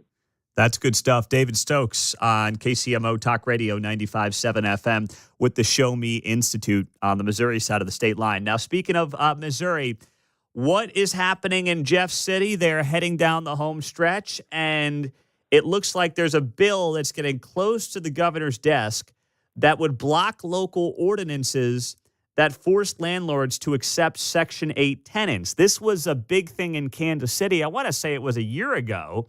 So there's a state bill that would basically say Kansas City's city government cannot force Section 8 tenants on landlords, right? That is it. And we've talked about this several times. The Show Me Institute testified before the Kansas City Council on it. So Kansas City has this, I think, terrible bill requiring landlords to accept housing vouchers, primarily Section 8, but there are others in it as well. And thankfully, it's been blocked by the court, so it's not being enforced right now. So that's just a temporary thing. That's no guarantee. So the state has a bill to ban cities from doing this throughout Missouri. And for better or worse, I would say for worse, the one compromise they made so far is that they exempted Kansas City from this bill. So it bans cities for all of Missouri except most of Kansas City from passing these called source of income ordinances. What? How did that get done? I mean, it's ridiculous. It's a what? Well, there's one. I know I'm not a lobbyist. I'm not in Kansas City day to day, but there was one state senator from Kansas City who sort of insisted on this. Who? And that was the compromise reached. However, the bill then went into conference committee to sort of get the changes with the House and the Senate. And they took that Kansas City exemption out. Oh. So now the latest is that the Missouri House of Representatives has passed the bill with a full ban throughout the state. And the Senate already passed it once, but with an exemption for most of Kansas City. Not even all of Kansas City, just most of it. And now it's going to go half back to the Senate. And we shall see if the certain people in the Missouri Senate are going to filibuster it, or if they can overcome the filibuster. It's going to be an interesting final week here. I get that certainly landlords in Kansas City were angry that Kansas City was exempted, but there's also an argument that they should have just taken 9/10 of the success and tried to get the rest of it last year, especially considering that the lawsuit was already blocking it in Kansas City. Trust me, I want to see these things banned, these source of income rules banned throughout the state of Missouri, including in Kansas City. But now we're really down to the brass tacks of state politics, and we'll see what's going to happen in the state Senate here over the next week and a half. I hope it gets through, and I hope it passes, because I think the governor will sign it if it does. Yeah, let's hope so. And we should tell people to call their state reps and state senators on this as well. Thank you, David. I appreciate the time. Always great talking with you, Pete. Talk to you soon, my friend. Yeah, David Stokes with the Show Me Institute on KCMO Talk Radio 95.7 FM. Good morning. Hope your morning is off to a better start than ours was here at KCMO. We had a morning I rolled in, and we have no internet in this building for multiple radio stations.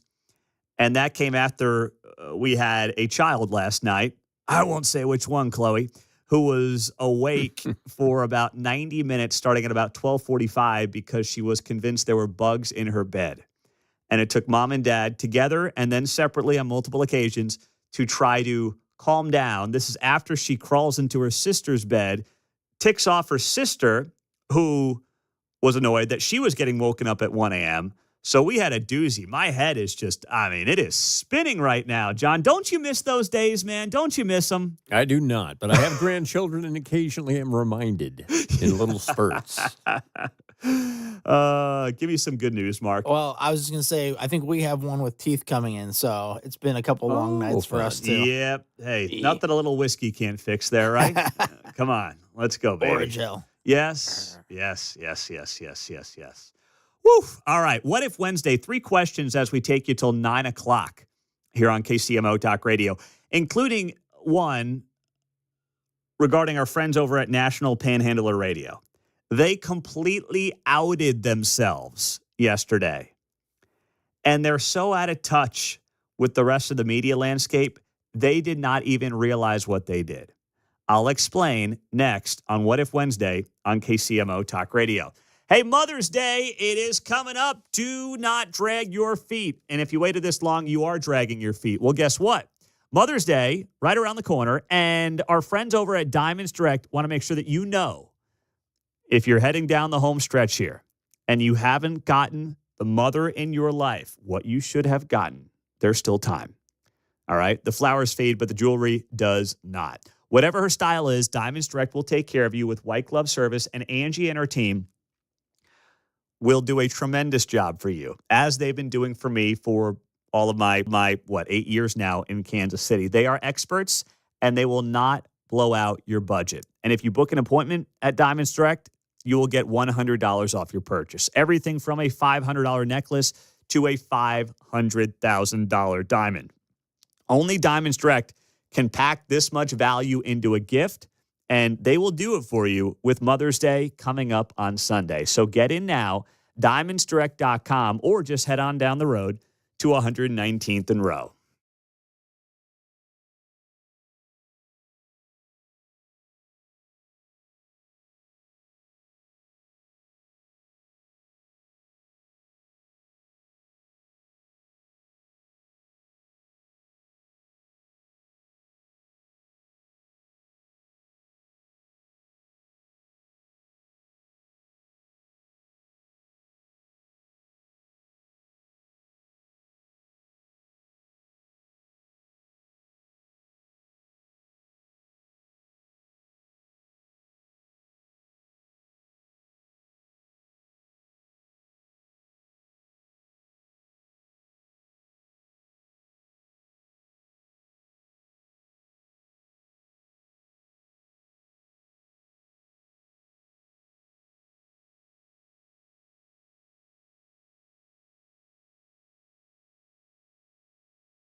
Hey, it's Kevin Keatsman. Stick around. I'm coming up at 10 o'clock right after Pete Mundo on KCMO 95.7 FM. Day 51 on a Wednesday. Good morning. Glad you're here on KCMO. It's that time of the week. What do you say? Let's roll it. KCMO Talk Radio. Now on FM at 95.7. It's time for What If Wednesday. What if, instead of having you on this radio station, there was somebody else? All right, John, 3 questions for a What If Wednesday. What's on the rundown, brother? What if the Royals and the Chiefs don't have a deadline of late June? Well, then, those of you who do not like talking about stadiums are in for a rude awakening because it means the story's not going anywhere. We've talked about how we perceive there to be a late June deadline for both of these teams. Why? Well, that's when the Star Bond offer on the Kansas side of the state line expires. A couple of things I want to share with you. First off, I did confirm yesterday with those in Topeka that they can extend the Star Bond offer for another year. That's right. The leadership group, House and the Senate, can come together and vote to extend that for 1 year. Extend that for 1 year to June of 2026. So we might have to do this dog and pony show for another 12 months. Aren't you upset? I'll save my story template right here. Please do that. And then the other part of this, of course, is that I brought it up yesterday because I haven't heard this angle get talked about. But what if the deadline is just a fabricated deadline by the teams? That, like other deadlines they have given themselves, they have not met. And if they don't meet this made-up deadline on themselves coming up here in a few weeks, it's entirely possible that even the final deadline that we've been told, hey, 2030, lease is up. Well, they can technically renew those leases, especially the Royals. They have opportunities. I was talking to somebody on the inside with the sports complex who was like, yeah, they can renew these. There's a world where they renew these leases on their own terms into the 2030s to basically try to wait for the right time to get what they want if they are not digging the idea of Clay County and they don't like Kansas and they want to be downtown, but they can't figure out how to make it work. Like, I know John Sherman's not getting any younger, and I'm not going to bet on that right now, but there is a world that exists where we just stick with the status quo into the early 2030s. Yeah, it's like the apartment complex. So let's go month to month here after 2030. Yeah, seriously. And it's actually potentially beneficial for both sides, right? Yeah, sure. There is a world where that does exist. So just know that these deadlines, I'm not convinced that they're going to be met. I'm just not. And I could see them going to the state of Kansas and saying, can you give us 1 more year? Because without Kansas and the Star Bond deal, they lose all leverage. Now it's like, crap, we just got to deal with Missouri. Mm-hmm. So they may want to extend that for, if no other reason, than to keep some semblance of perceived leverage, John. All right. What if Fed involvement gets things done when fighting local and area crime in the region? Then let's get more of it, baby. Let's go. Did you see this yesterday? This was awesome. So there was a roundup here, 89 new charges and 96 people arrested on federal, state, or city charges per KCPD. The FBI, ATF, DEA, Missouri State Highway Patrol, and, of course, KCPD involved in arresting nearly 100 people, including suspects in 4 homicides, but also involved in a lot of drug trafficking, meth, cocaine, fentanyl, heroin.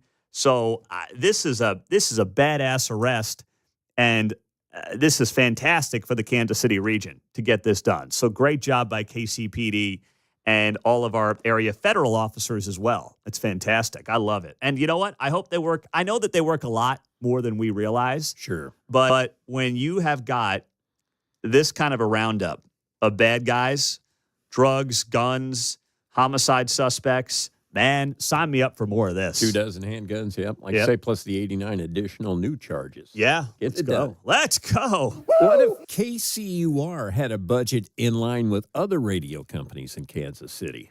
Well, then they would not be crying about potentially losing $500,000 to their budget when President Trump announced his executive order over the last few days to stop funding NPR and PBS. So KCUR here in town did this big sob story for themselves yesterday, and they said that their annual budget of federal funds is $500,000, $500,000. And I'm like, well, that's a pretty good chunk of change. Until I find out, according to their general manager, that's only 5% of their annual budget. So they've got a $10 million operation. Wow. A $10 million operation at KCUR. If 5% of your budget is $500,000, do the math together. That's a $10 million budget. There is not a radio station in Kansas City that is sniffing a $10 million budget. KCUR is. And they don't even have local programming like 24/7. Do you know if they gave me a $10 million budget, what we could do here on KCMO?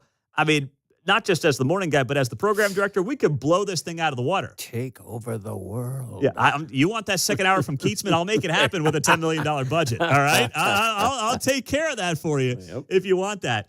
This is so out of touch. So out of touch with where the media landscape is right now. And they're crying poor, losing $500,000. And then I'm looking at this deal. I mean, they got Kraske on there for 1 hour a day. The guy's got like three producers for a 1 hour show. What's he do? It's no wonder you got a $10 million budget. You got producers at the wazoo for 1 hour shows. I mean, geez. Get rid of that funding as quick as you can, Trump. This is comical. And welcome to the real world. All you got to do here on KCMO is support our great advertisers. That's all we ask for. And we appreciate you doing that. Coming up, one of our friends in Kansas ended up going viral for a picture that was taken down in Wichita. It was Kathy Griffin-esque. You remember that thing with Trump and the severed head? What happened, and why is this person now in a beef with the Kansas City Star? We'll tell you next.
I was like a day late to the party. I saw the story. Our buddy John Whitmer down in Wichita, KNSS radio there on Sunday nights. You hear him fill in here on KCMO Talk Radio.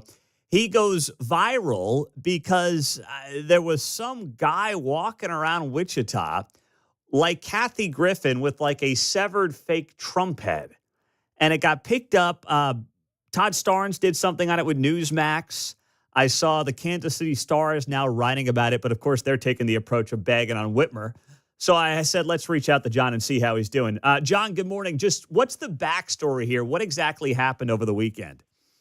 Good morning, Pete. Thanks for having me. Yeah, so what this is, every Saturday, we've got this group of protesters who have been going to downtown Wichita, either at Nafziger Park or right downtown at Douglas and Broadway, and they protest. They've been doing it at noon on Saturday, and it's anti-Trump, anti-Musk. You know, they're both Nazis.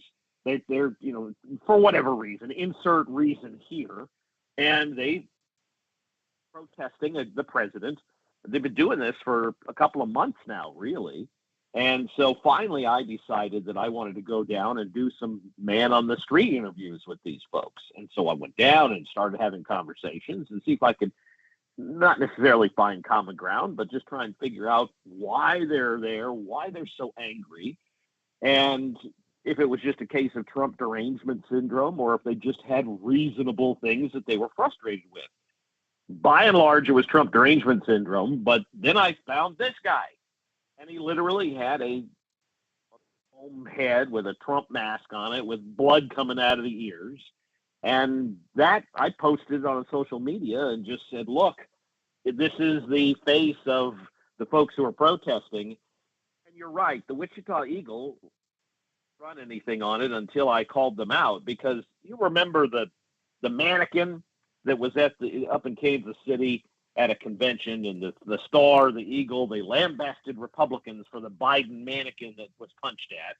Well, they attacked Republicans, but there was no mention of this guy with the severed head, and I just thought it was a double standard, so I called out the Eagle, and of course now they're attacking me for it. Okay. So it got picked up by the Star. It was originally in the Wichita Eagle. So yes. So what you're referring to there was maybe a year and a half ago at some, I don't know if it was a Johnson County Republican deal or a Kansas Republican deal, but either way, it was right here in Overland Park. And there was a mannequin of Biden in a Let's Go Brandon shirt, and people like got to pay $5 to roundhouse kick it and punch it.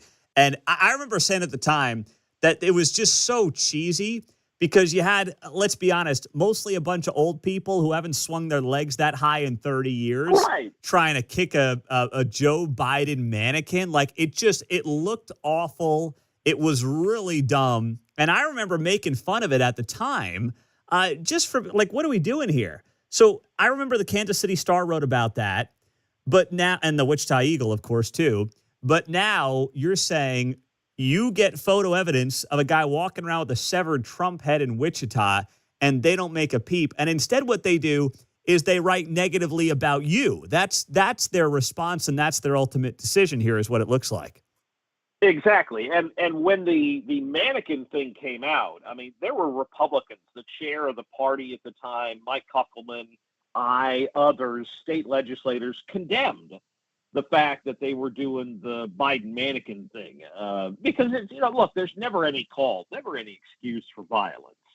And I was hoping that the same would happen over this head thing. That, look, we can disagree. Let's do so without being disagreeable. And this is just beyond the pale that you've got a severed head. I mean, I didn't always agree with Joe Biden. I thought he was mentally incompetent, but I certainly didn't want to see somebody chop off his head. We've already had, this president has had 2 assassination attempts at him, 1 millimeters away from taking off his head. And I thought for sure the press would at least come out with some kind of statement about, how inappropriate it is. Instead, no, they're attacking me and saying that Republicans are thin-skinned. It's pretty amazing. It really is. I mean, just when I think they can't shock me, they actually shock me.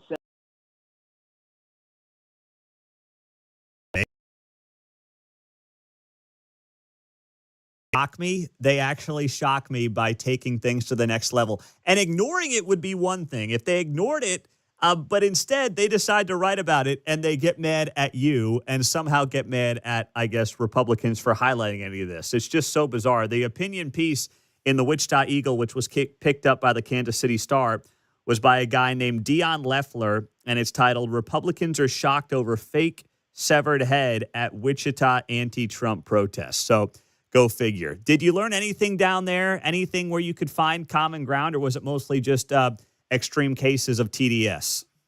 Mostly extreme TDS. I mean, Elon's a Nazi. Okay, well, how is he a Nazi? Well, he's got 14 kids and he believes in eugenics. One guy had a sign, impeach Trump. And I said, so what has Trump done that's worthy of impeachment? And the answer was, he breathes. It made for great radio. We played, I did a whole half an hour on this stuff, and it was amusing, but, I had one person who said, they're opposed to authoritarianism. So I just asked them, I said, well, were you opposed to authoritarianism when Joe Biden shut down our country and forced people to get vaccines and mandates and mask mandates? No, he had an excuse for that. He had a reason because we were in a pandemic. I said, oh, okay. So when he weaponized the IRS against conservatives, was that authoritarian? Well, no. Okay, you see no, to answer your question, I didn't really learn much. Yeah. But it made for great radio. Oh, yeah. I mean, that's what it's about. Well done there. John Whitmer, he is on KNSS Radio down in Wichita Sunday nights, 7 to 9. He is also the chairman of the Sedgwick County Republican Party. So let me ask you this. There was a story in the Kansas City Star, John, headlined, Can a Johnson County candidate become Kansas governor? And, some of the names, Scott Schwab, Secretary of State, Charlotte O'Hara, podcaster Doug Billings, former Governor Jeff Collier, Dayton Moore's getting rumored. I think absolutely a Johnson Countyan can be the next Kansas governor. What about you? Oh, I think you're right. I think Joy Eakins, former school board member, she's got a shot. There are a lot of people, but you and I've worked in this industry for going on 30 years. I've worked on the last two gubernatorial campaigns for Chris Kobach and Derek Schmidt. I've worked on U.S. Senate and congressional elections. Bottom line, this race, this campaign, you're going to need $5 to $10 million just to be a player. And no offense to any of the folks who want to get in this race, but if you can't raise that kind of money, don't even bother. And I know who you're referring to. It seems like a nice enough guy, but grassroots only gets you so far. And if you can't raise money, then you're just a distraction. And I wish him all the best, but there's a reality here that at some point is going to kick in. And well, I'm not referring to anybody. I'm just asking because you've got all these candidates from Johnson County. Some are smaller names, some are bigger names, and the Star is basically wondering whether or not Kansans would vote for a Johnson Countyan. Possible. I think, and I have felt this way for a long time, I actually think that this next governor's race, I think Johnson County's been the battleground for quite some time, but I actually think that the governor's race next year is going to be fought in Sedgwick County. And I think that's in part because there are so many right now who are coming out of Johnson County. I think they're going to divide that electorate. And I think Sedgwick County will be the battleground. It'll be very interesting to see who else. Ty Masterson has been, he's potentially getting in. There's a number of others that have got a lot of possibility. There's a few other businessmen that I know are just kicking around the ideas. This field is and we're really early, but this field is so broad. Goodness, who knows where we'll be 6-9 months. Vicki Schmidt may get into the race. That could be because she's moderate. And there's a whole nother field of electors right there that could play a factor. Yeah, it's going to be very interesting. Good stuff there, John. I appreciate you hopping on, my man. My brother, anytime. All right, there you go. John Whitmer, KNSS. You hear him fill in here on KCMO. He's down in the Wichita area, and we appreciate him hopping on the show as always. I don't think it's a big deal. I think absolutely you can have that person come from Johnson County. And that's interesting. Yeah. If all these Johnson Countyans are down in the Wichita area, basically trying to win over as much of the electorate as they can in the primaries and then the general, that would be pretty fascinating. There's no doubt about it. 913-408-7957. It's good to be here on a Wednesday. Caller of the day at the bottom of the hour. Do not miss that. And some big news on the World Cup tying back to Kansas City we will share with you next. If you are in need of a plumber right now in Kansas City, it's very overwhelming, right? There's a million options. You're dealing with potentially a bad situation for your home, and you don't know what to do. What if I told you there was a locally owned business in Kansas City that loves KCMO Talk Radio since 1978 that could check off every box? Well, that's what The Plumbing Pro is doing right now. And their mission has been a very simple one going on 50 years. It's worked for them.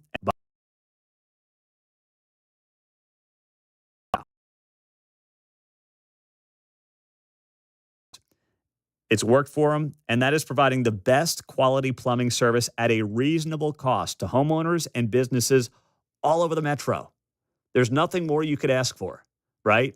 Fair prices, transparency, locally owned and operated since day one. That's what Steve and his team are most proud of. And if you don't want to just trust me, although I would love for you to do that, look at their Google ratings and reviews. 4.8, hundreds of reviews.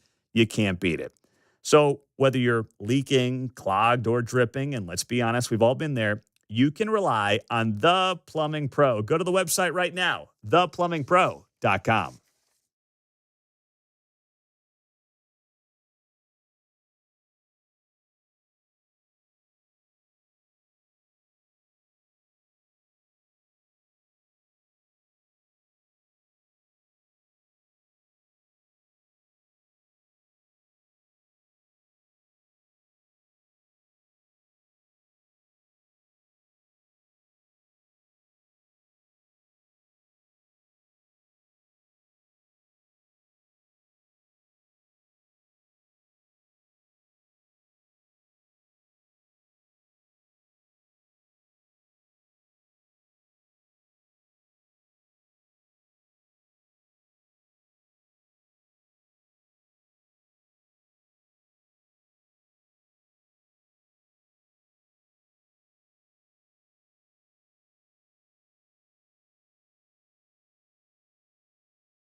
You're listening to Mundo in the Morning on KCMO Talk Radio 95.7 FM.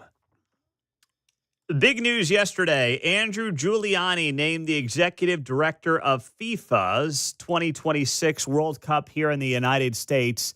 And the president held a press conference, not a press conference, but he did an announcement on this yesterday. Mark, I've got the clip in there. Let's use the first one at the 9:17 block. Had a rough start to our morning. We had no access to any internet here at KCMO Talk Radio. So all of the audio and all the great things we try to bring you, we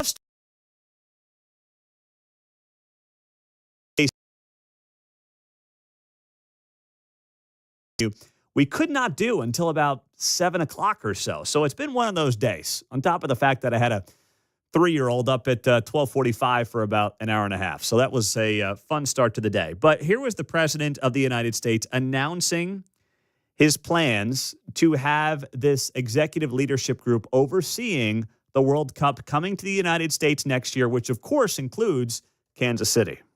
Together, this group will help plan the biggest, safest, and most extraordinary soccer tournament in history, and that's what it's going to be, Johnny. In my first term, I negotiated the return of the World Cup to America, and now in my second term, I'll have the honor of hosting the World Cup for the first time of any president in more than 30 years. And remember, we also have a few other events. I must tell you that we have the 2028 Olympic Games. We have the 250-year celebration of America. That's a big one. I don't know. Maybe that's the biggest. I don't know. That could be the biggest. But that's going to be unbelievable. It's going to be essentially, Todd, that's going to be a year-long celebration. We have the G20, and that'll be in December of 26. We have the G7, used to be the G8, by the way, and that's in 2027. And that's a lot of action we have going for the next 4 years, 3.5 years. It's going to be amazing for the country, I believe. So today you have Pam Kramer, who is the CEO of KC 2026, in Washington, D.C., to meet with Andrew Giuliani, who has been tapped to serve as the executive director of the FIFA World Cup Task Force. And Pam is set to meet with Andrew later today. She joined us early this morning on KCMO, and here's what she had to say. Pam Kramer is joining us on KCMO 95.7 FM, and she is the CEO of KC 2026, overseeing Kansas City when it comes to our involvement in the World Cup. Pam, good morning. Great to have you on KCMO. What does this task force mean for us? Well, good morning, Pete. Thank you for having me. So, yeah, this is a really important step. The president, actually during his first term, when the World Cup bid was submitted, really oversaw that process and submitted letters of support for the bid. So yesterday, really doubled down on his commitment to hosting a safe and seamless World Cup. So very encouraging for us to hear him express support and to form that task force. I'm actually in Washington, D.C. With my counterparts from the other 10 U.S. host cities. We're meeting with Executive Director Giuliani later today, and excited to get started on the work. So that was Pam Kramer. We will find out more about how that meeting went later today, if not tomorrow, when they all get together. But this is smart by the administration to put together this task force, because apparently, and this is just what I was hearing behind the scenes, a lot of cities were a mess.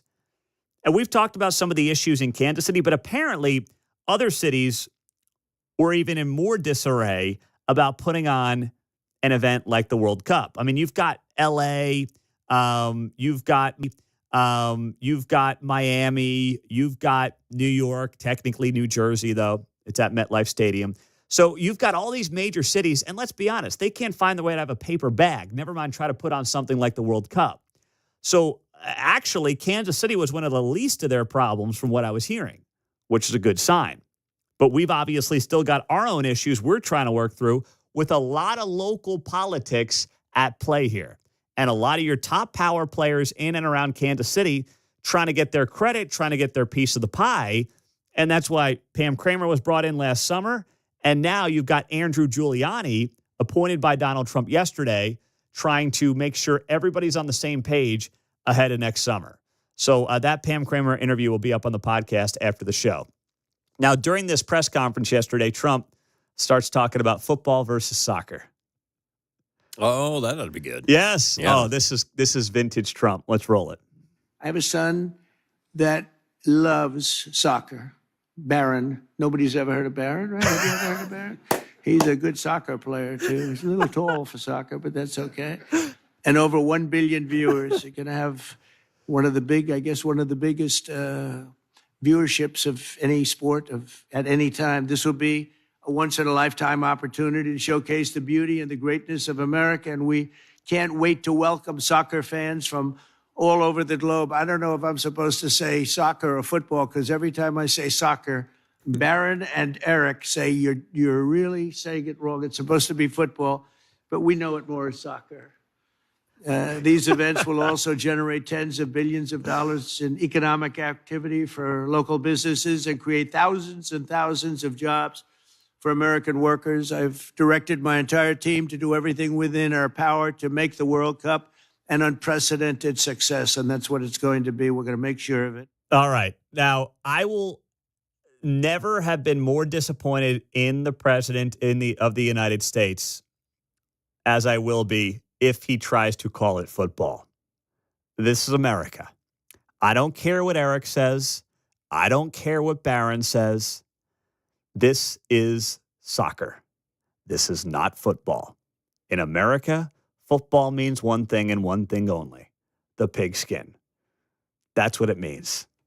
Going to have the draft in D.C. at 27, right? That's right. That's a good point as well. The real football draft. I don't want to hear it from any of the soccer nerds out there. Okay? This is soccer. And we will embrace soccer and we will love soccer. Although the tickets are $1,500 a game for the VIP here. Holy cow. But this is not football.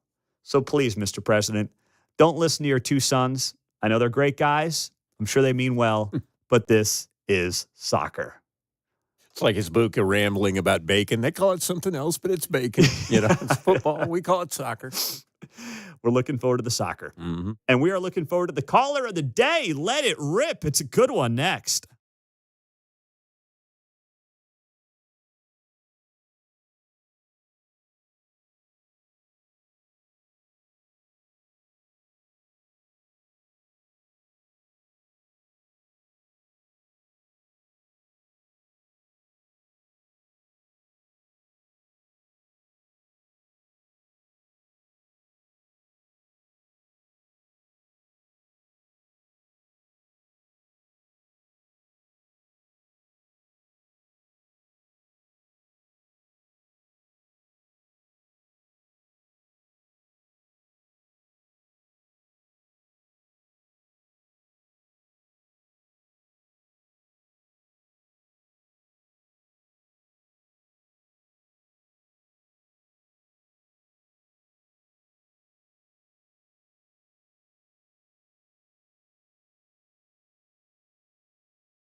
On Wednesday's Guy Benson Show, U.S. Senator Marsha Blackburn will have all the news and politics of the day, as always, coming up at 2 o'clock on 95.7 KCMO. And Guy Benson was on this morning as well.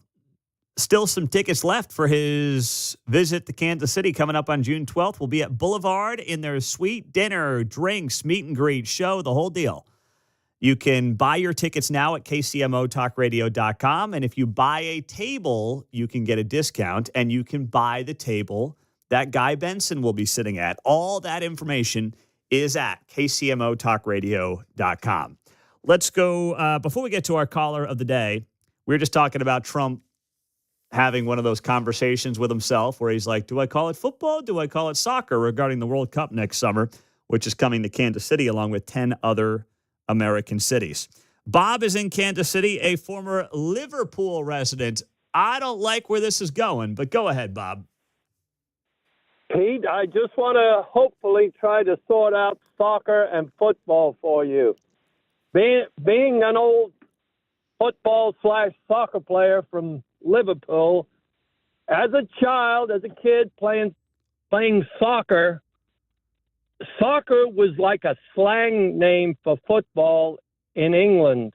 Another word, which no one probably here in the States has heard, but we used to call it footer, Foota. That was another slang word for football. So soccer is not like an American version of football, so to speak. That word was used, like I say, I'm 75 or 74, so it was used, 60, 70 years ago growing up as a kid, the word soccer. Okay, so the word soccer was used in the UK to refer to what we would call football? Well, what the English people would call football. Hold on. American football? Sorry, I had a long night with a kid who was awake, so I'm trying to follow you. Okay, American football in England is called American football. Okay. In England, soccer, which is what we call here in the States, is football. But the word soccer was kind of a slang word for English football. Got it. Up 70 years ago. So it's not a new word. It's kind of a, hey, football is used with your feet. Let me say this. I love American football. I'm a big fan of American football, but I also like English football/soccer. Okay. All right. That's fair. But So you're saying it's not something new. It was used in a slang term for a short word for English football. So are English folks offended by us calling soccer? Pete, I was home a couple of years ago, and I wouldn't say they were offended, but they made it clear that, hey, this is football. Got it. It's kind of like that. But I wouldn't say they were offended. I mean, it's like I say, I lived in England when English football was trying to get a foothold in the States back in the 60s.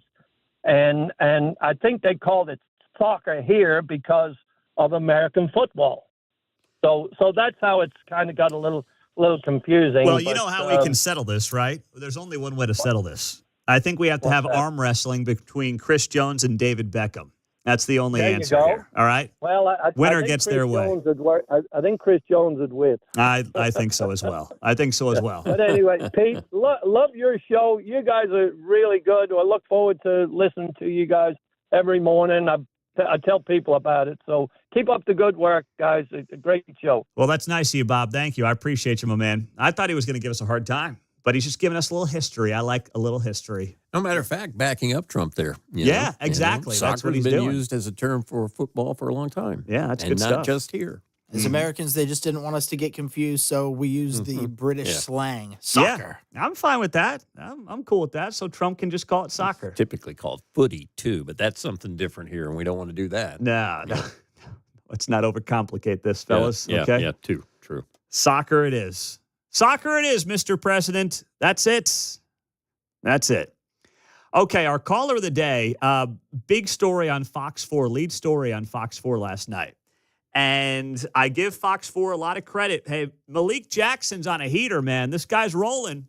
He had the story last week about how the alleged arsonist at the Tesla dealer on State Line Road was let out by a judge to come back to Parkville, in part because he or she is transitioning. Nobody else covered it the way Malik Jackson did. Credit to him. And then this story last night, downtown Kansas City business owners issue a warning. This is not a... That's the headline. Here's some of the Fox 4 report before we get to our caller of the day. For 45 years, Manny's Mexican restaurant has been a Kansas City staple. But now GM David Lopez says they are fed up. From illegal sideshows to dirt bikes and ATVs, including one that mere weeks ago ran over an officer. People are going to leave. That's it. At 8 o'clock on a Saturday night, we used to be getting our third turn. Our third turn, it's a great night. Now, at 8 o'clock, I cut 3 servers, I cut a bartender, and I cut 3 kitchen staff. Bradley Gilmore, the owner of Lula's Southern Cookhouse, sent Fox 4 a statement saying he's seeing more crime and less police. And while they support big projects downtown, i.e. the Park over 670 or the vision for downtown baseball, they're losing faith as basic safety goes unaddressed. Here are text messages he sent Mayor Quinton Lucas after the mayor offered folks to reach out, even to text him when they saw ATVs and the illegal sideshows. But no response from the mayor. No response from the mayor. That was Fox 4 last night. And this conversation this morning led to our caller of the day. It's the Mundo in the Morning Caller of the Day on KCMO Talk Radio, now on FM at 95.7. Alex is in Blue Springs. Hey, Alex, you're on KCMO. Good morning. Beautiful show. It's horrible downtown. My wife works down there at an apartment complex, and it's almost a daily occurrence. They're stealing cars out of a secure garage. They're breaking into the garage, stealing cars. One guy parked his car, saw people in the garage milling about, went in the building to get something, came back out, and he watched his car drive away. It is out of control what these Democrats are doing. I mean, they are the worst. Here's what I think it's really about. It's about progressive Democrats. They're the ones who are really hurting things. Yeah, and I'll tell you, we're not spending a dime downtown. We don't even want to drive past 435. 435 is the limit going towards Kansas City. We don't even want to drive through it. We'll go around Overland Parkway because you're taking your life into your hands in there. I mean, I'm exaggerating, but come on. There you go. Alex in Blue Springs, our caller of the day. Wife runs or manages an apartment complex in the River Market area. And they're dealing with that all the time. You know, I lived at 6th and Broadway when I got to town. We had a great apartment complex. Kate was pregnant with Claire there. Claire was born in December. We moved out in April. It was a great year, but it was also pre-COVID, pre-George Floyd crazy, pre this world that we have found ourselves in for now half a decade in Kansas City and in many major American cities. We would say, like, it was clean. We never saw homeless people, despite the fact that there is a big place where they feed homeless people right up the street there on Broadway. I want to say it's like Broadway and, I don't know, 10th, 11th, 12th, somewhere in there. They would never come down our way. There was one guy who maybe once a week would come and bathe in a little fountain, but he was harmless. But now I've talked to a couple of people down in that area, and it's a mess.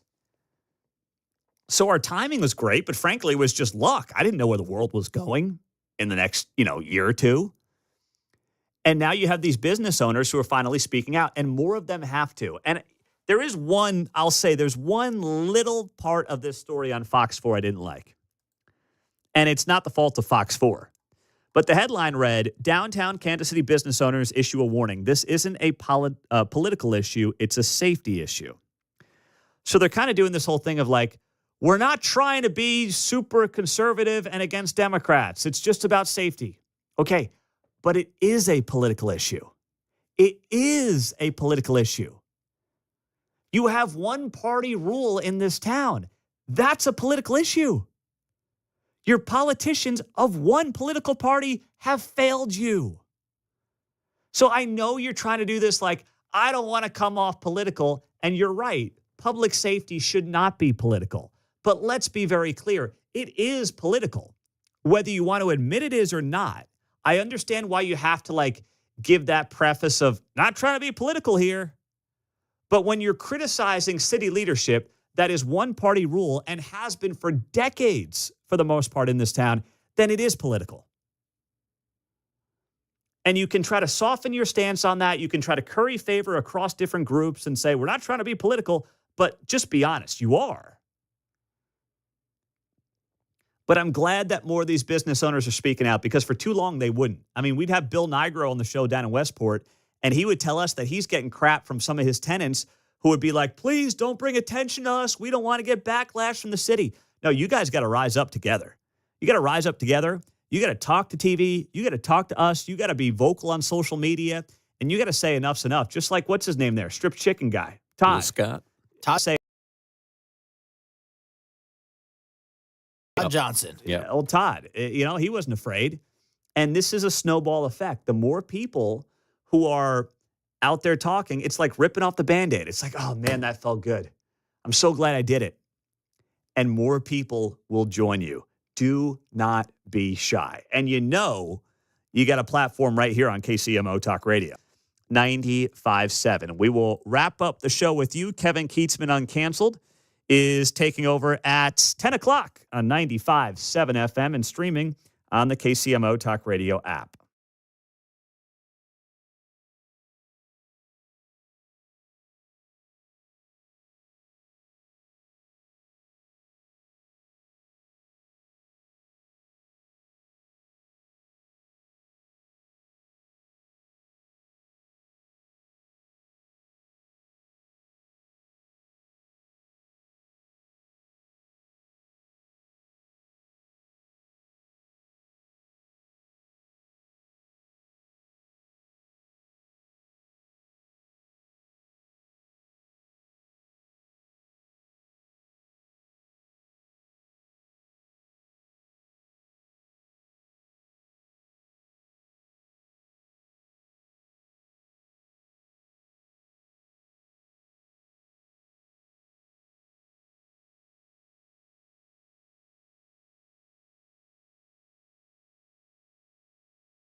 Dave Ramsey here, and you're listening to Pete Mundo on KCMO Talk Radio, now airing on FM at 95.7. This raised some eyebrows. Comments by Bill Belichick about Patrick Mahomes and Tom Brady. So Belichick's got this book out. That's why he ended up on CBS. Not the girlfriend's comments? No. Okay. The girlfriend. These are Bill's comments. I know that she probably thinks that she is, a football wizard these days. She sleeps with Bill Belichick. We're not talking about that. But, we're not interested in Jordan Hudson's opinions on football or Patrick Mahomes. But Belichick's got this book out, and a new excerpt is getting a lot of attention and making the rounds. The book is called The Art of Winning. Here is what he said regarding Tom Brady and Patrick Mahomes. He said, quote, "I've never engaged in this argument with my good friend Andy Reid, the Kansas City Chiefs coach, but I have little doubt he will write his own book one day and claim that he had the greatest quarterback of all time."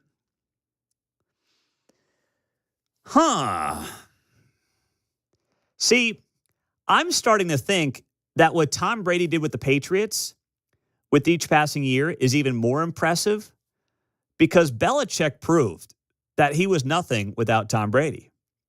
Belichick could not get it done as a head coach in the NFL. Before Tom Brady, his 10 years were mostly disasters. And after Tom Brady, we saw him fail miserably with the New England Patriots. Andy Reid has won everywhere he has been. He took a quarterback in Donovan McNabb to multiple NFC championships and a Super Bowl. What do you think Bill Belichick would have done with Donovan McNabb? Go 7-9 every single year. Well, to your point, I remember at the time when they hired Belichick in New England, I'm going, the sweatshirt bum in Cleveland? Yeah, the guy from Cleveland? Yeah. And flamed out with the Browns. Yes. So actually, I'm thinking that history, as it goes on, when Mahomes is done and Andy's done, and hopefully there are more Super Bowls for these two here in Kansas City, but I'm thinking that history will show that Tom Brady's tenure with the Patriots was even more impressive in hindsight than we gave him credit for at the time, and that Andy Reid will go down as the better coach than Bill Belichick when all is said and done because of what Andy had done with multiple quarterbacks in different divisions in both conferences. And you look at their coaching trees. The Andy Reid coaching tree is way better than the Bill Belichick coaching tree. That's a good point as well. The Belichick coaching tree is a total bust, right? I mean, who's in the coach? How many times do I have to see Josh McDaniels resurface? Yeah. I mean, Matt Patricia. These guys, they have failed everywhere they've been. And to your point, Brady won the Super Bowl with Tampa, right? No Yes. Belichick. And Yes. so in my mind, I thought, gosh, I'd hate to see Patrick win another Super Bowl with another team, but it might say something about his ability. Right? That's a good point as or well. Or Andy's ability in the pairing. Mm-hmm. True. I mean, Sean McVay's got a better coaching tree at like 38 years old than Belichick's got at this point. So that was on Fox News yesterday. I thought, okay, all right, I see what Bill's going for there. And he's also trying to take a little bit of a dig at Brady. I do think that there is beef between those two. Yeah. That Brady had to prove it away from Belichick. He did, and he gets the last laugh because Belichick flamed out, and now the guy looks like your awkward, weird old man with a 25-year-old. And I don't know how this is going to work at UNC, but I do know this much. One of the most watched games in all of college football this year will be on Labor Day when UNC plays TCU in a little ACC Big 12 showdown in what will be Bill Belichick's coaching debut at North Carolina. I don't know if the game's going to be any good, but between Belichick and the hoodie with UNC on Labor Day, no NFL football, and Jordan Hudson potentially standing right next to him as his sidekick like the weirdo she is, that has fascinating television written all over it. I can't wait. And Mark's already looking up a parlay for the game. I can tell. He's got something good. I'm going to go under on points. Yeah. Well, what about the under on Jordan Hudson cameos? I think she'll be on a lot. It's going to be like Taylor Swift. Over. It's going to be Swift-esque. Taylor's been replaced now. Yeah. She's not the it girl of the NFL anymore. Oh, man. Well, with that, we will see you tomorrow. Kevin Keatsman Uncanceled is coming up next. Have a great day. Keatsman coming up.